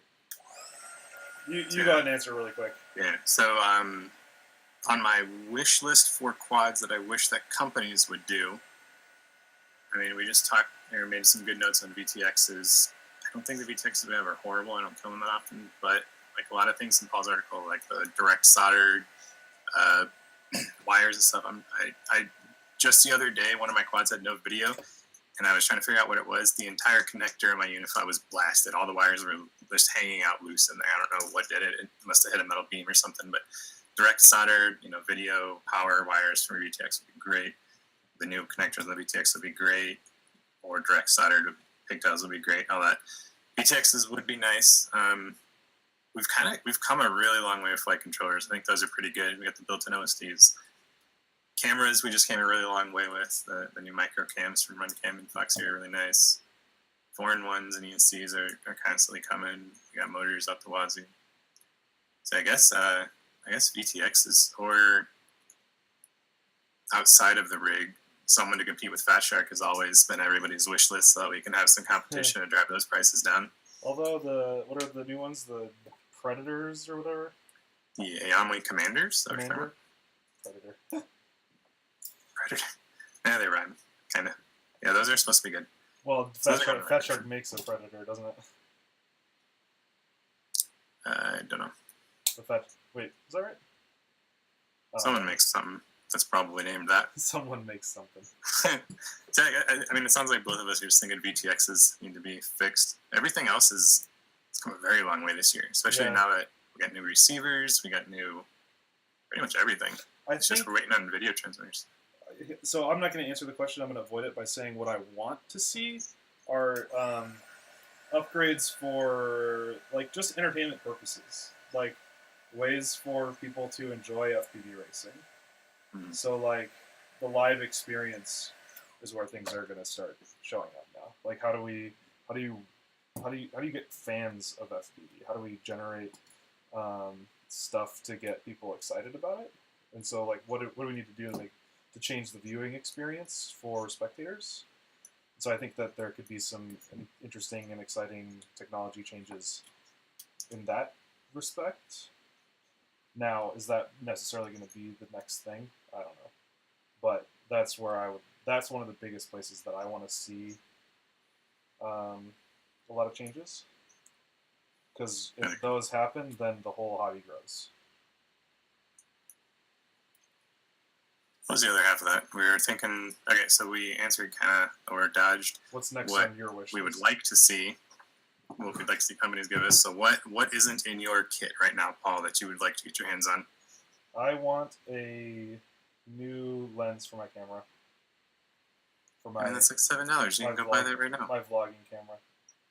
Oh, It's like I was like, what, dude? Lens, I got like everything you want. It's like an $800 lens, Yeah, Which camera is lenses cheap. are no joke. which is cheap. I know. Yeah.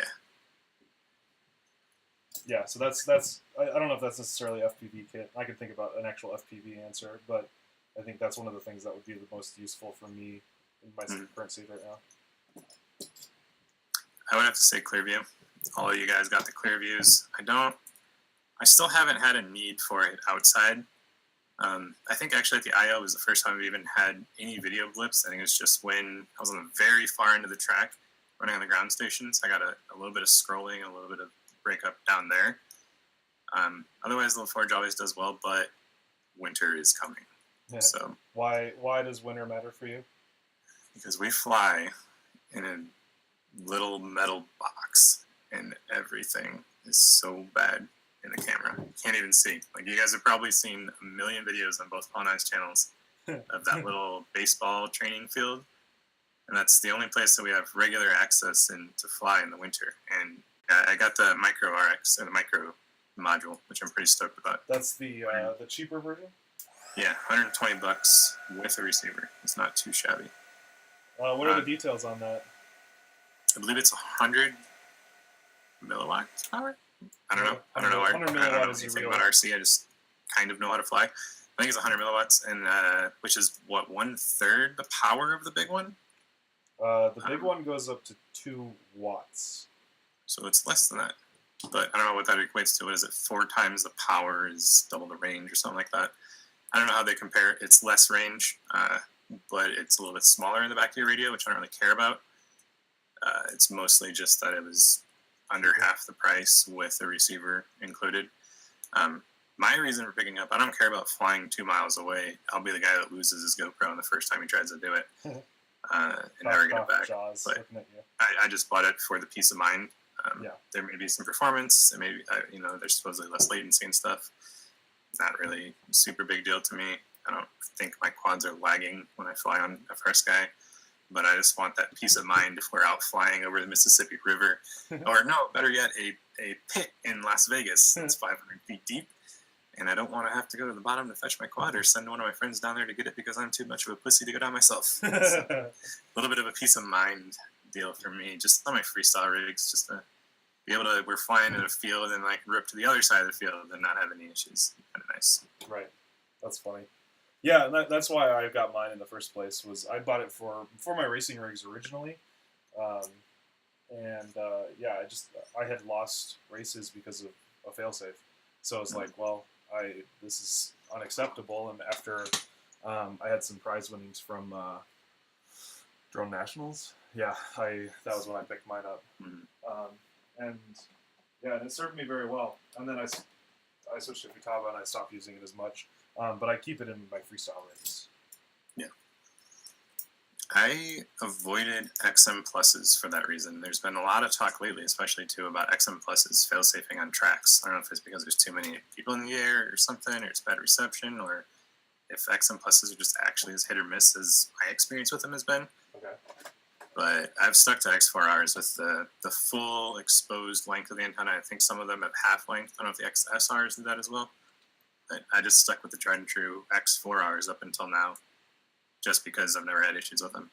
Yeah, that makes sense to me. I mean, and like if it's a racing quad, yeah, I guess that's probably okay. Like where you're just going to be on the track. Yeah. But if it's a freestyle quad where you kind of tend to do more risky sorts of things with it, it's like, yeah, like you might as well invest in that peace of mind. Just because of that GoPro, man, that's just an extra $400 in the air. Oh yeah, for sure. That's my thing. $400 that you can't recover. So I saw this question a couple times. We should hit this one. Mongren Perspective asks, is there a methodological whatever that word is, approach to learning how to plan and practice racing. Like, what are the top 10 skills or maneuvers someone needs to do right to be competitive? So, like, he's asking, how do we practice, and what do we practice, in a sense? Okay. Well, so I think at the end of the day, stick time is the thing that matters most. But what does that really mean? I think that could break down to you need to have good altitude control. So always flying at a consistent height is super important. Always practice with other people as much as you can. Because no matter how much time you spend on your own, the pressure of flying around other people and seeing other people in your camera is intense and is hard to deal with sometimes. So that's important to me. What else? I mean, just the 101 of flying. Honestly, like, what was it? It was this winter. I was talking to a couple of guys, like A-Nub and Jet, and then I was like, they were giving me feedback, and they told me just go back and just work on the basics. Take a couple packs every day. And like Paul said, altitude control was a huge issue that I had, because the fastest line is the shortest line, and the shortest line doesn't involve going 10 feet above the gate and then dropping down.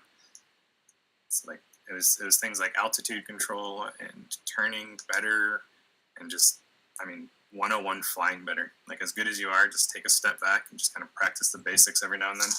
Oops, that was a big one. That's what she said. Yeah, practicing with people. The biggest part of that to me is learning how to pass. That is such a huge thing. Yeah. Like that, dear Lord, the number of times that Paul and I and Jaws and everybody have bashed into each other at practice is just absurd. And it actually, I mean, that's a bad point because it hasn't really gone down. We're still just like all right next to each other in the blind spots. Yeah, but I mean, you know, like we know when to pull back, right? We don't throttle up and try to get past each other. Like we play things much safer now than we used to. And that got me into the habit of kind of counting my laps and knowing how far along we are on the track. And I mean, it was in the winter when I started doing this, I would be right there behind you. Like, when we're practicing, we call out our laps, because usually you have a spotter that does that for you. That gives you information. So to kind of supplement that information to each other and keep the racing fair, we call out one lap as soon as we cross whatever our start-finish gate is. So we'd be going through the start-finish gate, and Paul would be like, one, I'd be like, one. Like, it was like right back and forth. And it's just like a matter of biding my time and trying to make the pass better rather than just trying to go faster. And it did cut down on mid-airs a lot. Learning how to pass is huge. And he never did pass me, so. Once or twice in history. Flying with people, yeah, definitely huge. Another component to that is, so we have like Team Indy 5 here in Indianapolis, and we kind of hold each other responsible in the sense that practice for everyone else sucks if you're not there, because they don't have people to fly with. Like, it's kind of we're all counting on each other to be there at the scheduled time, and that forces all of us to get out there and get more packs in, hold each other accountable. That was a big step that we took in that direction, although we haven't practiced in like a month. Well, it's been busy. It's been busy. I mean, we've been at races almost all the time too, so. Yeah. So speaking of races, the one big thing that we've been doing that's been helping, especially with like the regional finals. So regional finals track is huge. Like, 4 people in the world have enough space and gates and stuff to actually set that up. Like, it is so elaborate. So we started picking little elements of that track, and we do this with every track that we're coming up on. I think we actually started with last year's regional finals. We started practicing carousels and focusing on them. But if there's an element in the track, if you see it beforehand, set that up and work it. Like, figure out a way to work that into whatever you're flying that day. Like, don't just randomly set up gates, kind of plan with a little bit of a purpose. That definitely helps a lot. Yeah, at least one element that you know of. And if there's not something from the upcoming race, just switch it up. Like, some days we'll work on slaloms and switchbacks, like a little 2-gate 180. Go through one, turn around, go through there. Some days we'll work on the split S gate to where you have to go over it and split S through. I mean, we usually work most of that into everything, but work on stuff that you don't necessarily like too. Like, we hate carousels, but we practice them all the time because we all suck at them. Man, we ran we're getting a one lot track better. that was just like 3 giant carousels last year before our regional finals, or before Nats, I think actually. Well, we did one that was carousel one way and carousel the other way, and the whole course was a figure 8. Yeah. And it paid off. And then, some days set up technical tracks. Those are always really fun. And then other days set up longer stuff so you actually work on opening up a little bit more. Yeah, because it's when you get used to going slow and technical, sometimes it's hard to go fast. To a degree. Someone's asking about your soldering equipment. He's looking for a new station. Just get a TS100. Yeah, if you go to the one that I use is the AUE INT 937, which is a just fine soldering iron. But honestly, if I was going to recommend someone get a soldering iron today, it would be the TS100, which is a tiny little soldering pen that runs off of DC voltage, and it comes with a power supply if you need it, or you can run it off of LiPo, so you can also use it in the field. So like if you're going to want to use it in both places, I would suggest making like an adapter or something. There we go. That's pretty good. Looks like it might be correct. I really have no idea if I'm doing this right or not. And if you're interested in purchasing one of those, there's a link to them in the description of this video, which will also support the channel if you decide to purchase. So, shameless promotion, anyone? If you don't have a TS100 and you fly quads, you're doing it wrong. Those things are seriously so good. Well, as a field iron, man, they're so good. What I say is that they're a luxury item. You don't need it to be successful, and you can get much cheaper field soldering irons. But Yeah. this thing is just so far and above better than everything else. Yeah. That There's a point where you have everything, and you start buying a little bit better of everything. And it's just so good. So yeah, I think if somebody came to me and said, I want to start building quads, I don't have anything, the soldering iron I would tell them to buy is the TS100.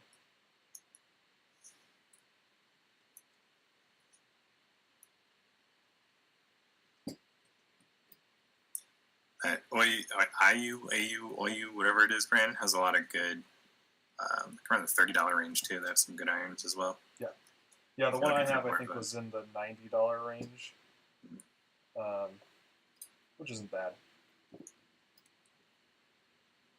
Someone said you need to use the sync nuts before the VTX. Where was that? What's that? Something about what you're doing right now. Oh. I can't find it. Something about you need to put those countersunk washers in, or the press nuts or something in before you do the VTX. Oh. Okay. All right. Yeah, so a lot of people are asking and getting feedback on what we were just talking about in races is nerves. Getting over those is the biggest part of racing. Yep.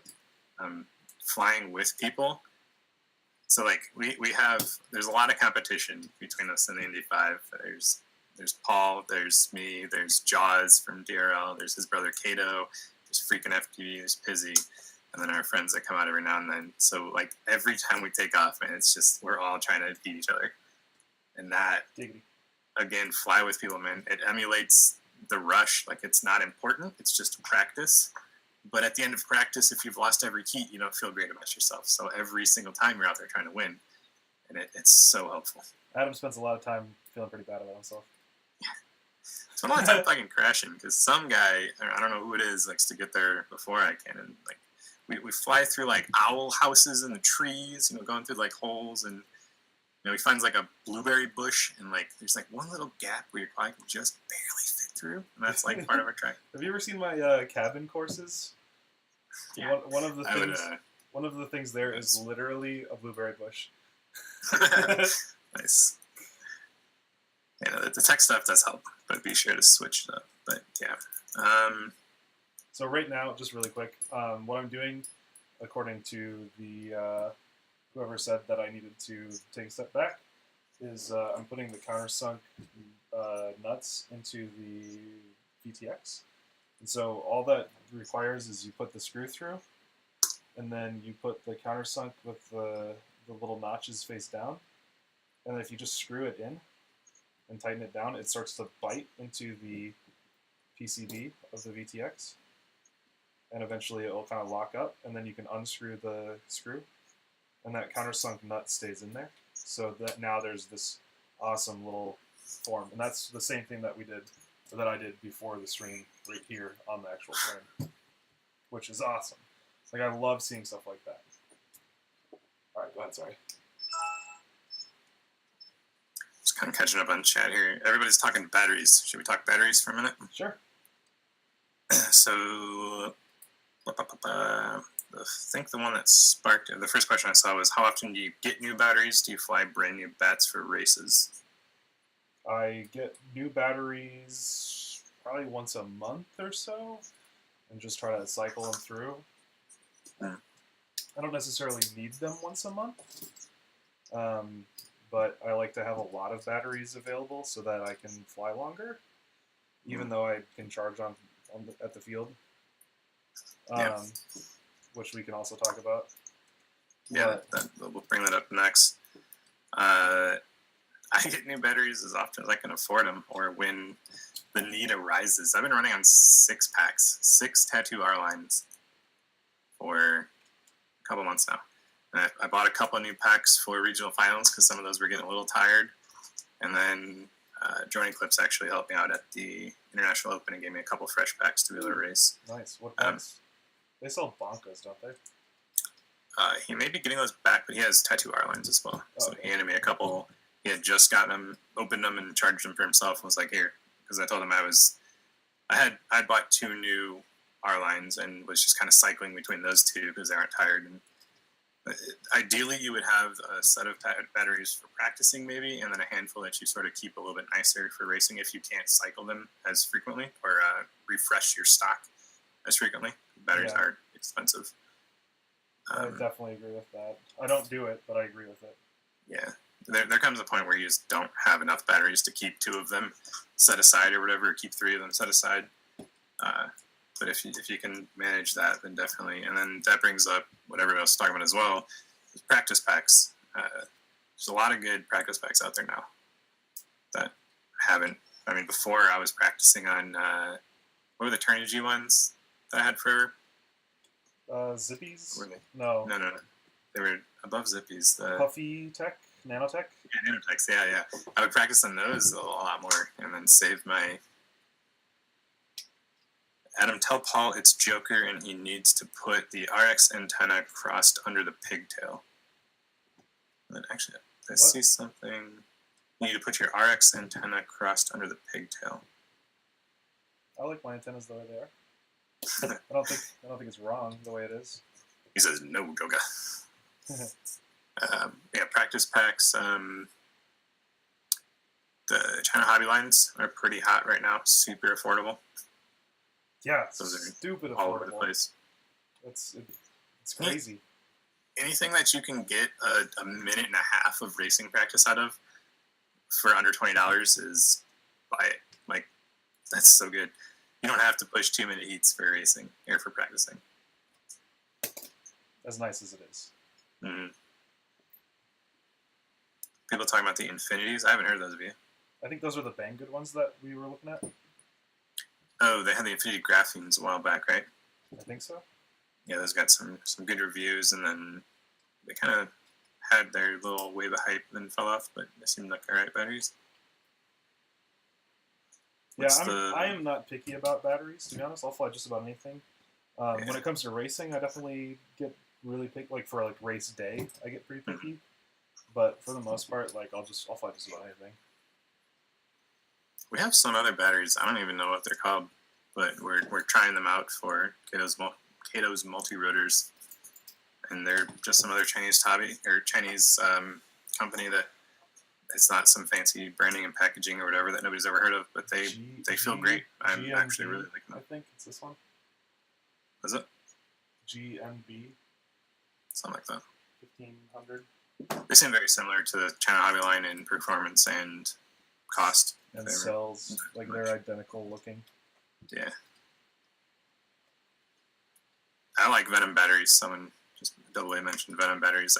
When we went when we were flying 1300 Maz, I puffed everything I touched but my Venom. Those were the good ones. I don't know what their latest and greatest are, but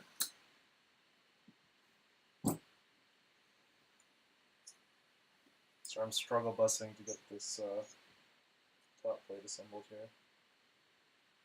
I think I just got it. yeah, any battery over $30 is too expensive for me. So that's dude, batteries are expensive, man. It sucks. They are. Like when you gotta kind of restock, you need to grab 10 more batteries. It's like a $500 endeavor. It's rough. Yeah.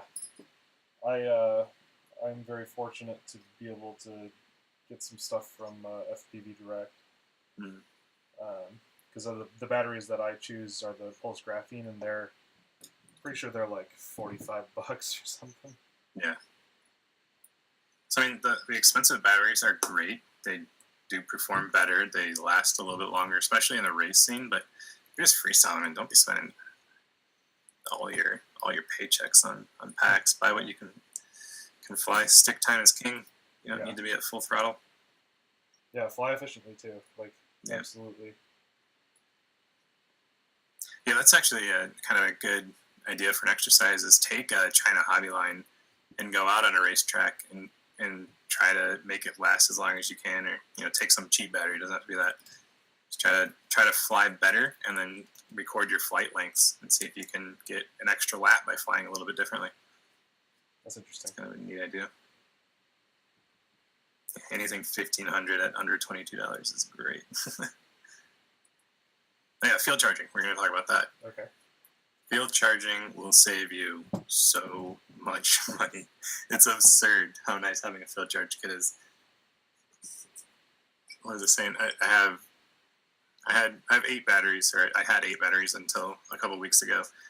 And those 8 packs, 6 of them were our lines that I would actually race and fly all day. Just having, and we have a connection for some absolutely absurd field charging cells that it's not realistic to expect to get that. But I mean, grab like the multi-stars. They're just on sale for super cheap. Grab the some deep cycle batteries or whatever. Just figure out a way to build a field charger, and it goes so far. Yeah. It's a lifesaver. I mean, like, we can easily fly 40 batteries in a couple hours and just kind of constantly be charging. And get so much practice in.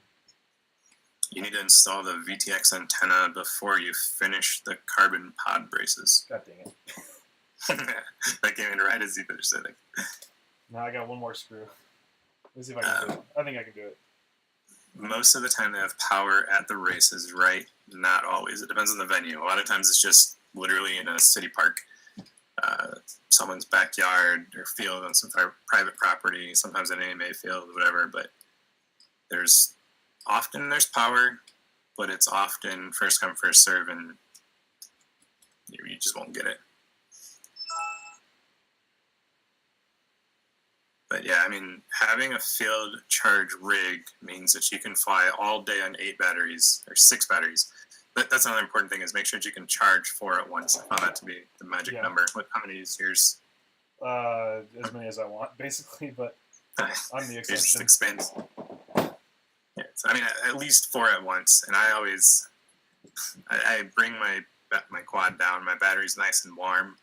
I unplug it and I plug it in the charger. I don't want to cool off or anything. And then I put them on at a 3C charge, 4C charge. I do 6 amps for 1500s. So they kind of aren't treated the best in that regard. But yeah, I mean, you can, as long as you always have 4 charging, it's very rare that I'll ever pick up or reach down to pick up a battery and one's not ready. And I mean, by the time you get to that point, you've flown like 40 batteries, and you're just like, all right, I'll take a break. Check your phone, change the music, whatever. And there's variables in there too. If you crash a lap or 2 in or whatever, and then you have half a pack on there, it's going to charge quicker and it'll catch you up, that kind of thing. But Fastest charge rate you're willing to use in the field. I mean, I can only do 6 amps, so 4C and 1550s. What do you field charge at, Paul? I will charge at 8 amps on a 1500. So basically So that- max out the ISDT, which is Almost 60. yeah, probably not the best idea, but you know what? Don't do that at home. You got time at home. Don't. Yeah. No, you're not. No, being in a hurry. Okay. 6 amps per pack. Dude, this- 6 amps or 8 amps per pack. There's no way to, like, We use individual channel chargers. the camera angle is locked. There's no way to change it. And this, I do not like that at all. Maybe if I took the bottom, well, maybe there's specific. Buy 30 packs and no field charge needed, but then you're eating ramen for a month. Nice. What's the math on that? 30 packs at, we'll say full price, $45 batteries. That's that's a lot. Look at that. It's a little quad. Little drone. Now we gotta Party. find out if I actually got the FPV stuff right.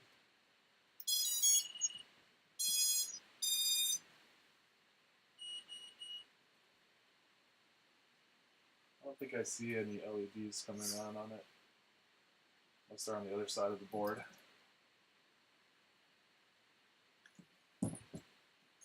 Life in a Flyover says no parallel charge in the field. No, that is like the secret sauce of field charging. You don't parallel charge.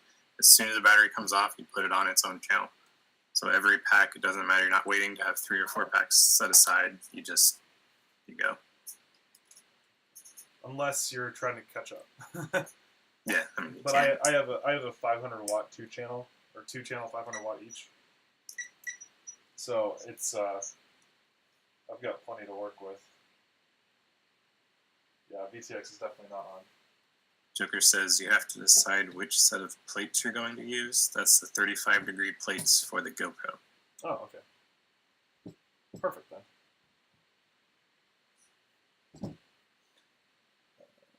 Joker was the one that connected me to ImpulseRC.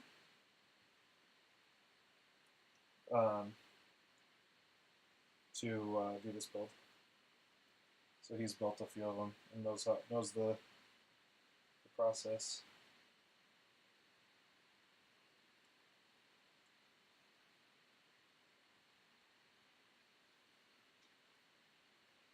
I'm not dexterous enough to do this plug.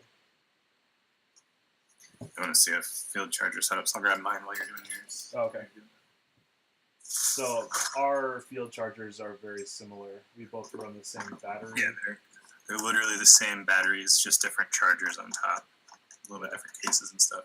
So a little bit of there's a couple of questions about what we're actually using in our field things. Can't tell you that. They are not available to the public. There's a place that makes batteries here, and we have a connection. They were kind of like being some inventory. We got easy packs, or we got insane packs, like they power like electric cars, that kind of thing. They're not available to the public. If they were, they would cost way more than anything that we're buying for FPV. So, if we don't smash your finger. They go in these boxes. They're just like DeWalt toolboxes. And then we pop them open. And we have, so you guys can see how thick this is. And this is like all my props from the International Open that died from the last day. So you can see up here in the tiny little window that I'm in, like how much space there is left. Like there is, like only half of that is taken up. So we have in here, they're 4S2P 32 amp hour batteries in here. So lots of juice in there. The cells are very fancy and top secret. And then I just have a shitty Turnigy 4-port charger. It does the job. It was cheap. I need to go to ISDTs eventually, but you just plug each battery, in its own channel with whatever. But yeah, so very very amazing cells that we got very lucky and got them. I'm actually getting upgrades. I think mine, I don't know if you got it on this, Paul, but my new one will be, it's like a 7S2P. Yeah, 7S2P with a different voltage per cell. It'll be 100 amp hours. So that will more than triple the size of that one. It's going to be nuts. Solder the red jumper pin and your camera cable to the VTX board, as well as selecting whether to activate the mic by bridging two pads.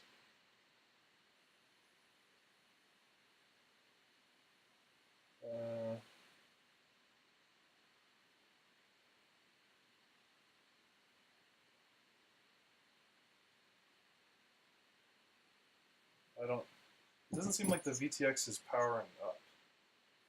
Apparently.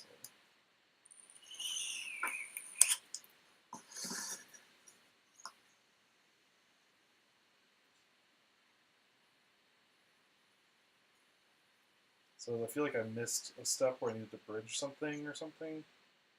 Maybe.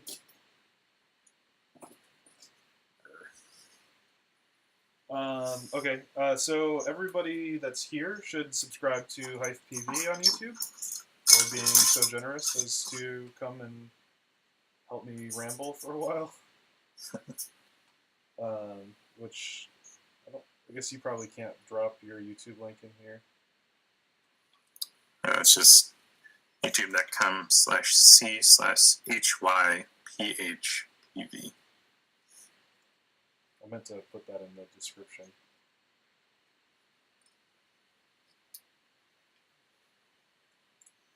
Trying to release the pod here. This is interesting. Abraham Levine has been here pretty much all night. He's asking where he should get any recommendations on how to get into racing, what kind of events to go to as a new pilot. And guess where he's at? Louisville. He's in Carmel, Indiana. No way. So it sounds like you need to join fpv-tutor.com and hit up freaking FPV. He actually lives in Carmel. He's one of the Indy 5. What? And Carmel? Okay. Carmel? Oh, wait, no. Carmel's right by us. I'm thinking, over there. Dude, Carmel, dude, you are like a mile. Literally. You could throw this quad and you could catch it. Like, don't be a stranger. Join the FPV chat and join the Indy channel. There's a bunch of guys that fly around this area, and there's a few that are just getting into racing. I saw Jamie's in here. Him and Gabby are getting fast, dude. They're gonna be good. My gosh, Gabby! I'm so pumped about that. Dude, I saw some videos that they posted. I was just like, what? Yeah. I told them both that, and they're both like downplaying it, like, nah, we're not that fast. I'm just like, no, you don't understand.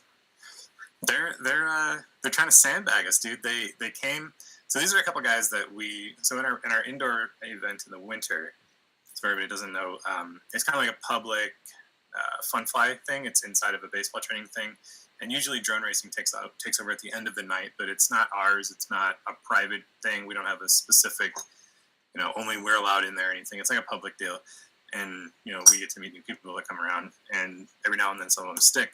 But these guys, we flew with them all winter, and they're there every week and flying and stuff, and I hadn't heard from him like in so long. I actually emailed Jamie a couple of weeks ago. And dude, I'm like wondering, because I felt so bad because I went out to dinner and then we just never heard from him again, so we didn't make it to the last indoor thing. Turns out these sons of guns are out there just hitting it hard, getting into racing. Yeah. So they're going to come out this winter and just whoop us. And they're killing it too. Like, I was watching some of their videos and it was just like, oh my gosh. Mm-hmm. I'm pumped. More racers in the Indy area. Yeah. We'll have to like start assigning heats and stuff. Yeah. So I'm just randomly bridging solder pads, hoping that this works. That does not sound like a good idea. Well, I mean, they're intentional bridge pads, but I don't know which way to bridge. So what are you trying to do? You're trying to get the power selection? The VTX just isn't powering on at all. I'm wondering, did I miss a step or what? Like, there's a VN pad, but there's also, like, it also comes with a specific cable that goes from the VTX to the flight controller, which I have plugged in, but it doesn't seem to be doing anything. So, like, did I need to tell it that somewhere? That's on the proprietary PDB on there, right? Yeah. Keep a note, see if So, there's Joker says no. Ask him if he wants me to call him. I don't. It's right there. This is for like the mic or something like that, so I figured maybe it had to be bridged one way or the other. But like what, so why is it not powering on? What am I missing here? If you type a Joker, I got the live chat up so I can relay it.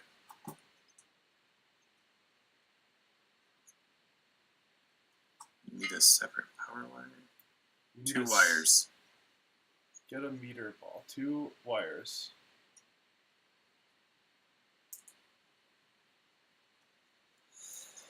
Excuse me. Stop being a tease. What? That's all I am is a tease. This is probably the most messed up 50-50 one I've ever flown home, by the way. Oh my gosh. Found You this flew in my- that? I flew it home. I don't know how. When was this? It was, I don't know. I think it was right before the I/O stuff started, or maybe one of my heats in the I/O. Jeez. Red and black off the flight controller. Do you even build it? Oh, jerk.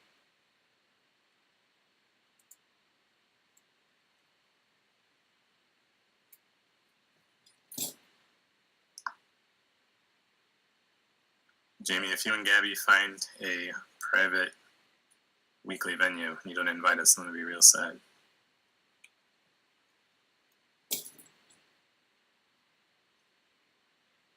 Unibody versus multibody, other than production costs, is one better than the other. Kind of hinted at that earlier. I mean, weight's a huge deal. Neither's really better. Unibody may be stiffer. The arms aren't going to wiggle. There's no room for play. I'm confused.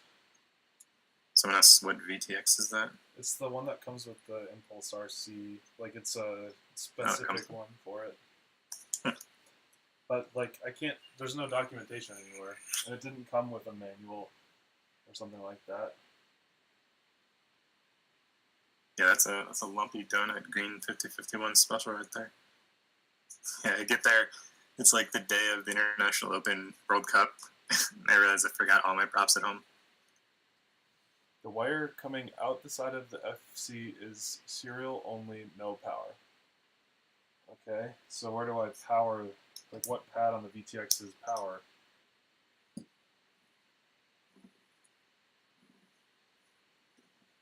Or, oh, did I connect the camera wrong? Is that what I did?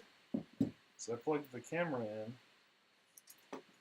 And so there's this there's a 2-pin plug here that goes in here. We can't see if you're pointing anything out. Oh wait, maybe we can. I forgot that I'm watching it in delay. There's a 2-pin plug here with another cable that's separate from this one, which is, I guess, the serial connection. So one goes down to the flight controller right here, and the other one has to be soldered on. So I guess I'll just put that. Do I put that straight on battery, or do I go to this? There's a VN ground, which I guess would be the dedicated pads for it. So I guess let me just power this up, get it with the multi. But then the question is, like, is this a 5 volt, 12 volt, or, yeah, because that's LiPo power. So can the VTX run off of full LiPo? I guess I assume it can. It says camera is correct. Red and black solders under the RX to the pads.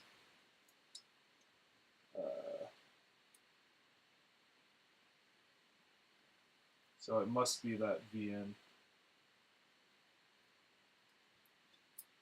And the in-ground tab that I see here. I'll just No, he says no. What?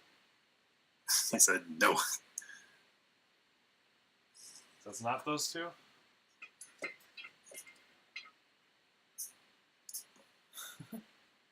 Nerk's gonna force the smoke. I'm all about the smokes. There's not anything else to solder it to, other than just flat out LiPo voltage. Let's see, I had pulled up a pinout here.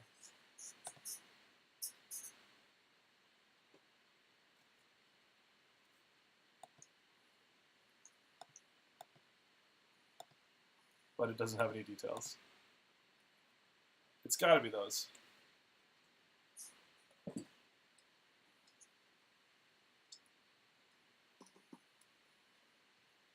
Sorry guys, this build is kind of derailed a little bit. It says can't run VBAT, has to solder V in ground. That is VBAT though. He says can't run VBAT, Doesn't make has any to solder VIN ground. so there's a V in and ground pad, but it sends battery voltage through. So it's still 14 volts when it gets, or 15 volts when it gets to the pad, according to my multimeter. Pads are towards the back. Yeah. Alright, so I have the right things. I just think we're having a miscommunication in what these terms are.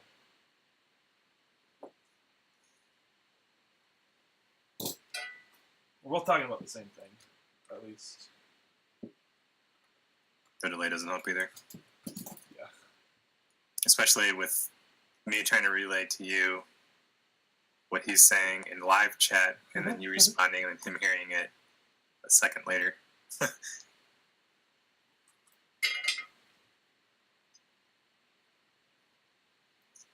Either way, everybody loves magic smoke. Except me. Hasn't been enough of it yet. You know.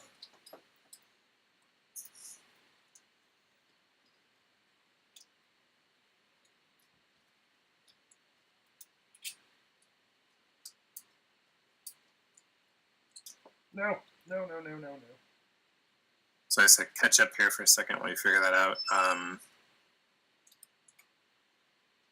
Jammer, if he says that he's sad because he thought that the Indy 5 would require everybody to have TBS unifies. We do. It does. It's a specific build that he's doing. We generally do run unifies, so you didn't waste your money getting those to fly with us. That's another thing when you're flying with people, make sure that you hold each other accountable to getting good VTXs. It changes everything. Especially the soft power up, man. Looking at you, Pizzy. Not getting that blip when you're up. Like, we can always power on willy-nilly. We just all run. We have a dedicated race band channel each that we show up to practice on. So we don't have to fumble with that when we get there.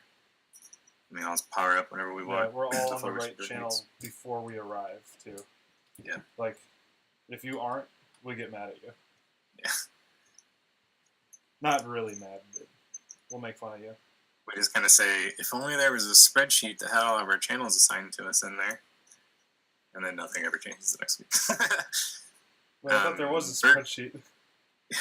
Bird Dog asks, what does Nerk think about the pace changing so much from qualifying brackets during the I.O.? Do you think single fastest lap is a good way to seed big races like that? No, it's not.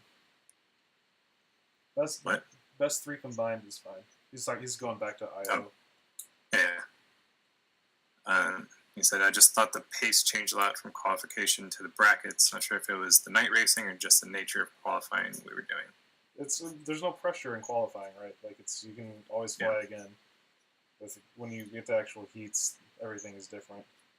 And especially at an event like that where the track's set up all day for 3 days straight, you want to practice that track. You can go fly other things, but you want to get as many packs as you can in on that track, ideally. And eventually, I mean, there's a point where you realize, okay, I got a 30.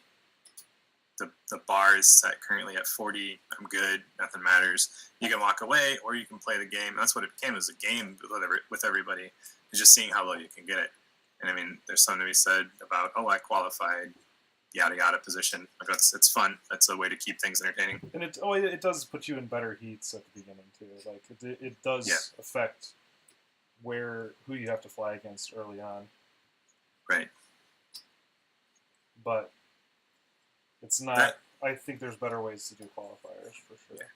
That works out, and then it doesn't at the same time. Because I mean, in the general sense, it does work because the faster people and the slower people, the faster are going to be able to move on. because it takes the fastest lap and the slowest lap, puts them in a heat, and then it goes from the outsides in. There's a lot of people that, you know, they got their one time in and that was it. They could have done better. They didn't need to, so they didn't spend 3 hours in line to fly a couple batteries or whatever. So there were outliers in that seating that didn't really affect anything. But I would agree, fastest 3 consecutive would be my choice for qualifier. Is that yours? Yeah. That's the Joe Scully method that I've seen. And it makes it's a really nice balance of consistency, because you basically have to get 4 laps, and your first lap is always slower. And then it gives you a reason to push. And it's not like, oh no, I crashed this time, so now my subsequent runs, I got to be really careful and I can't push. You know, it's just more fun. You get to fly faster, and there's a reason to do it.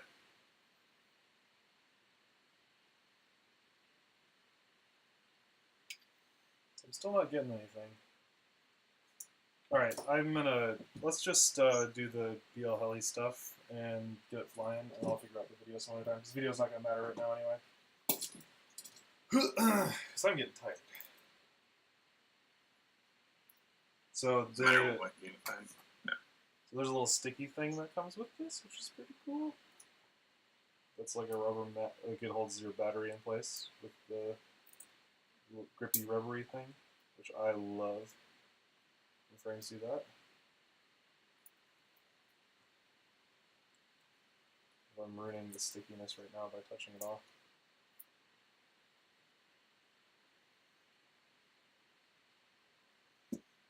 And it just goes right underneath like that.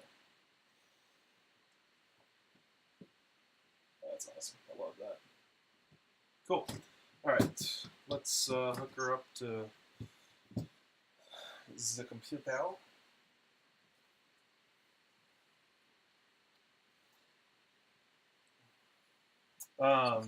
We're going to be hopefully maiden in here in the next 15-20 minutes, so if anybody's willing to share this to social medias, try to bring as many people in here to see me crash this into myself, probably.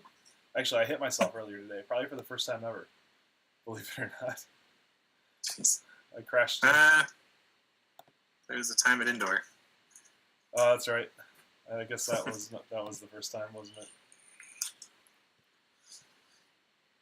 Someone asks, "Hey Paul, how did you get on DRL?" Good networking, winning races, and building a good social media following. Probably all those would be a good start, but mostly networking. Viking asks, how much stuff do you kill? How do you avoid killing too much stuff? How do you get a ton of practice without breaking the bank if you're not crazy sponsored? Set up technical tracks. Like, honestly, that's one of the things. If you go slower, you're going to crash less. You can also crash more on technical stuff, but speed kills. Like, that's why UTT is so brutal. You just full throttle constantly. Cool. But the actual answer to that is, if you're going to practice, you're going to break stuff and you're going to break the bank, and then FPV is expensive.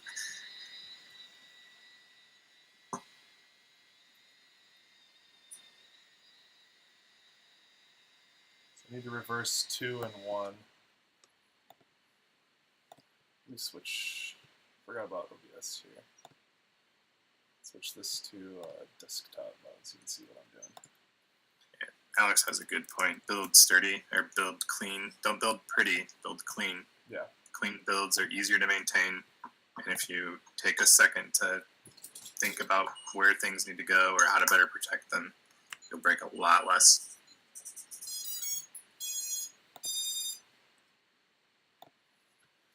Paul, is this build on the reverse prop hype?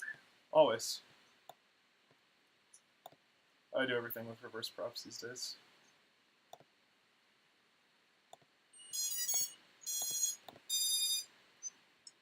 And you got a button for it now, even. Think. Love that. Reverse props? Yeah.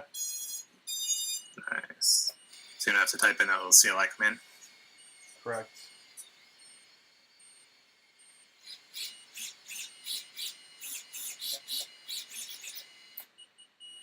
We might be ready to hover already. That was fast. What? That was fast. Yeah. I mean, I did the bare minimum software config, but go back to this one. Let's see. Throw some props on this bad boy. Oh, I've got props I want to try. So the reason I put these 2600 kV motors is because I've got these Emax Avon bi-blades that I've been wanting to try, but I haven't had any high kV motors on a build. Dang, that is a stretch right there. Look at that. Of course, these are freaking scary looking props to be hovering in here.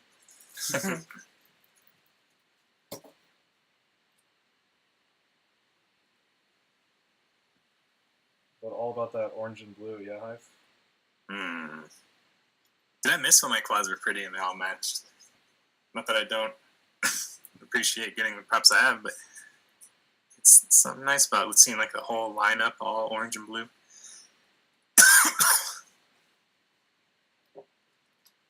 So we're doing that. Lumpy Donut asks, what would be your training regimen if you didn't have the rest of your team to practice with? Everything that we talked about already, like just with setting up stuff for courses, setting up stuff you're not good at. I mean, obviously, like I practice on my own all the time too, even though we do a lot of team stuff. And so I set up really technical tracks that challenge me to do things that I'm not good at. Yeah, that's definitely an advantage of flying by yourself is what you want to practice is what you get to practice. It's not, usually we kind of compromise and, let's do this because he wants to do that, let's do that because he wants to do that, and then we have a track with something for everyone. Yeah. Or we have a Paul track and everybody gets mad at me. Yeah. I would definitely say schedule yourself. Like, you gotta get on a regiment if you're gonna train. Otherwise, you won't get out there and do it. So every Tuesday and Thursday, you go out and you fly for 2 hours. Yeah, for us it's Monday, Wednesday. Yeah. And we go for 4 minimum. I guess it's not for you all the time, but especially for you, Adam. Yeah. I would say go out and just fly, like freestyle and stuff. That will help your racing. If you're going, again, what we mentioned before is focusing on the basics. Just flying better is flying better, period. Doesn't matter if you're going through gates or around trees or what. Don't sell the fun times short. Just always be focused on flying better. Yeah, focus on smoothness over just raw speed. Dang, I really like this thing, even though it's not currently working 100%. It's too complicated, if that makes sense, but it is sexy as fuck. Like you noted, it's probably one of those builds, once you've done one, your next one will go super quick. Yeah, that's a good point. Alrighty. Indoor hover test. So this is one of those don't ever do this at home sort of things. I do it so you don't have to. If I'm gonna hover test, I almost always go down to the garage and not do it in here. But because this is TV, I'm gonna do it for you guys. Oh shit. Small angle is on. Forgot to turn off the accelerometer.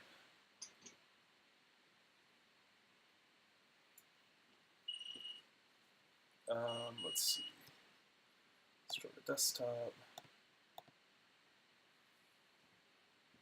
Yeah, Jason Hall says he watches his YouTube footage back and sees the progress. Dude, footage review is huge. You learn more from watching yourself fly and critiquing yourself than you'll learn going out and flying 20 packs a day. It's just like any other sport. swimming, football, basketball, anything. They review footage for a reason, and you learn from it. Absolutely.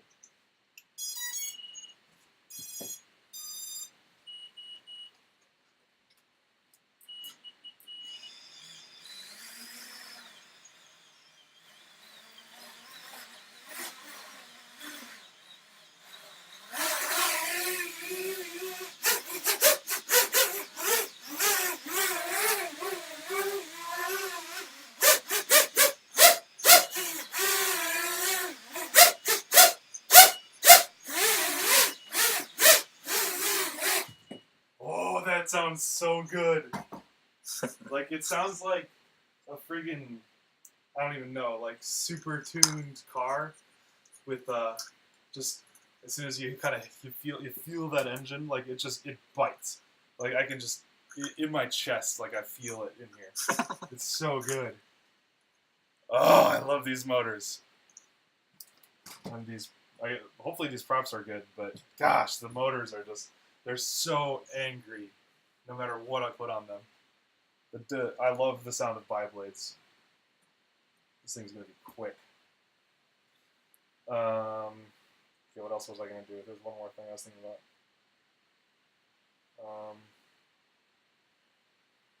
I forget. What the heck? Gosh, I'm clueless.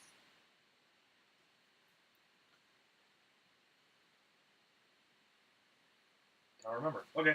Well, anyway, so I will, off stream, I'll make sure that I've got the video working and button it up, and I'll take a bunch of pictures and I'll probably write down my thoughts and stuff. I probably won't make a video about it specifically, but yeah, this is the ImpulseRC Helix. I'm pretty excited about it. Mostly I'm excited. Oh, I wanted to weigh it. That was the other thing. So I was curious about what the all-up weight is here with props and antenna and diff. What are your guesses? I'm going to say, I don't think it's that light. I'm going to say it's 320. That's my guess. That's what I was going to guess. No, really? Dude. Yeah, I was going to say 320. 320 is my guess. What about you guys? Closest person gets it. A set of fairings. Because they sent me like every single color. Where did they go? At least you picked orange. You're getting smarter. Well, I didn't send green. I got black, white, yellow, and blue. Should have gone with the yellow. Also, t-shirts. What size are you, Adam? Large. Do you want a alien t-shirt?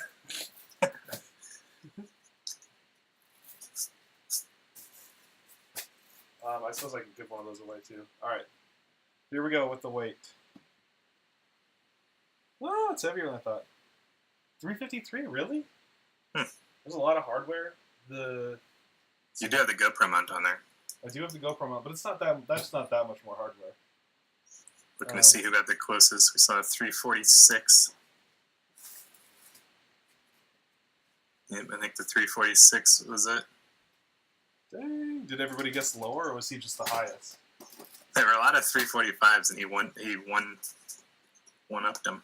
The fairings are 15 grams by themselves. Mostly lower. These are light props, I think. No, they're 15 grams for all of them. Yeah, so I don't know. But it's still going to be crazy.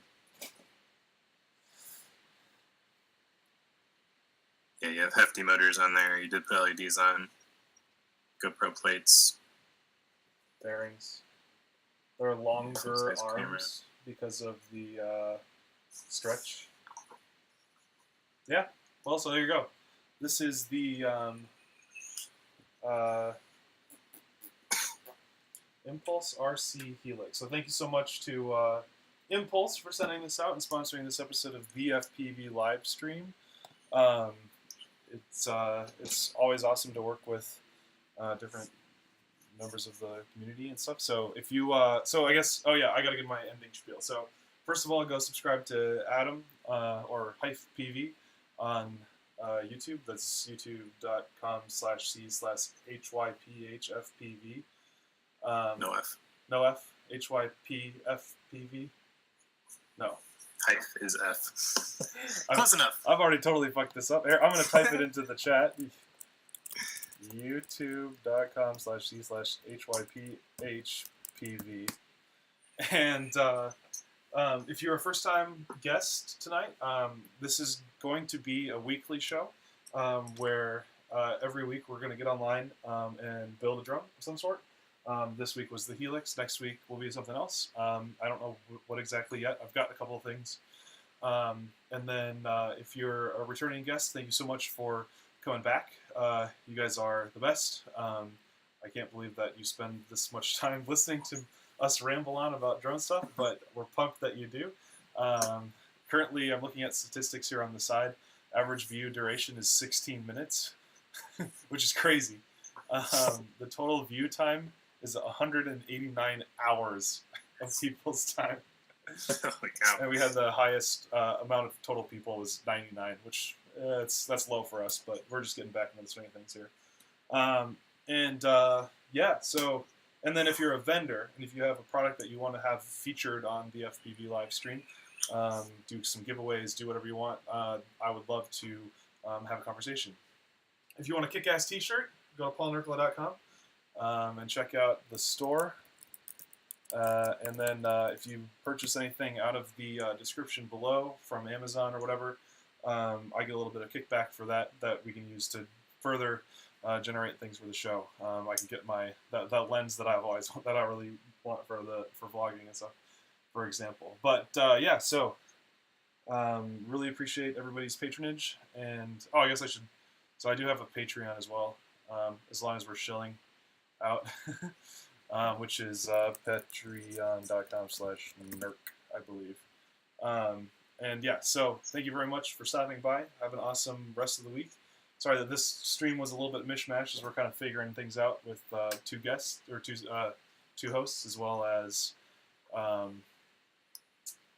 kind of confusing build, actually. We probably should have taken it a little bit easier on the first one back. And yeah, so thanks everybody for stopping by. Have an awesome night, and stay flying.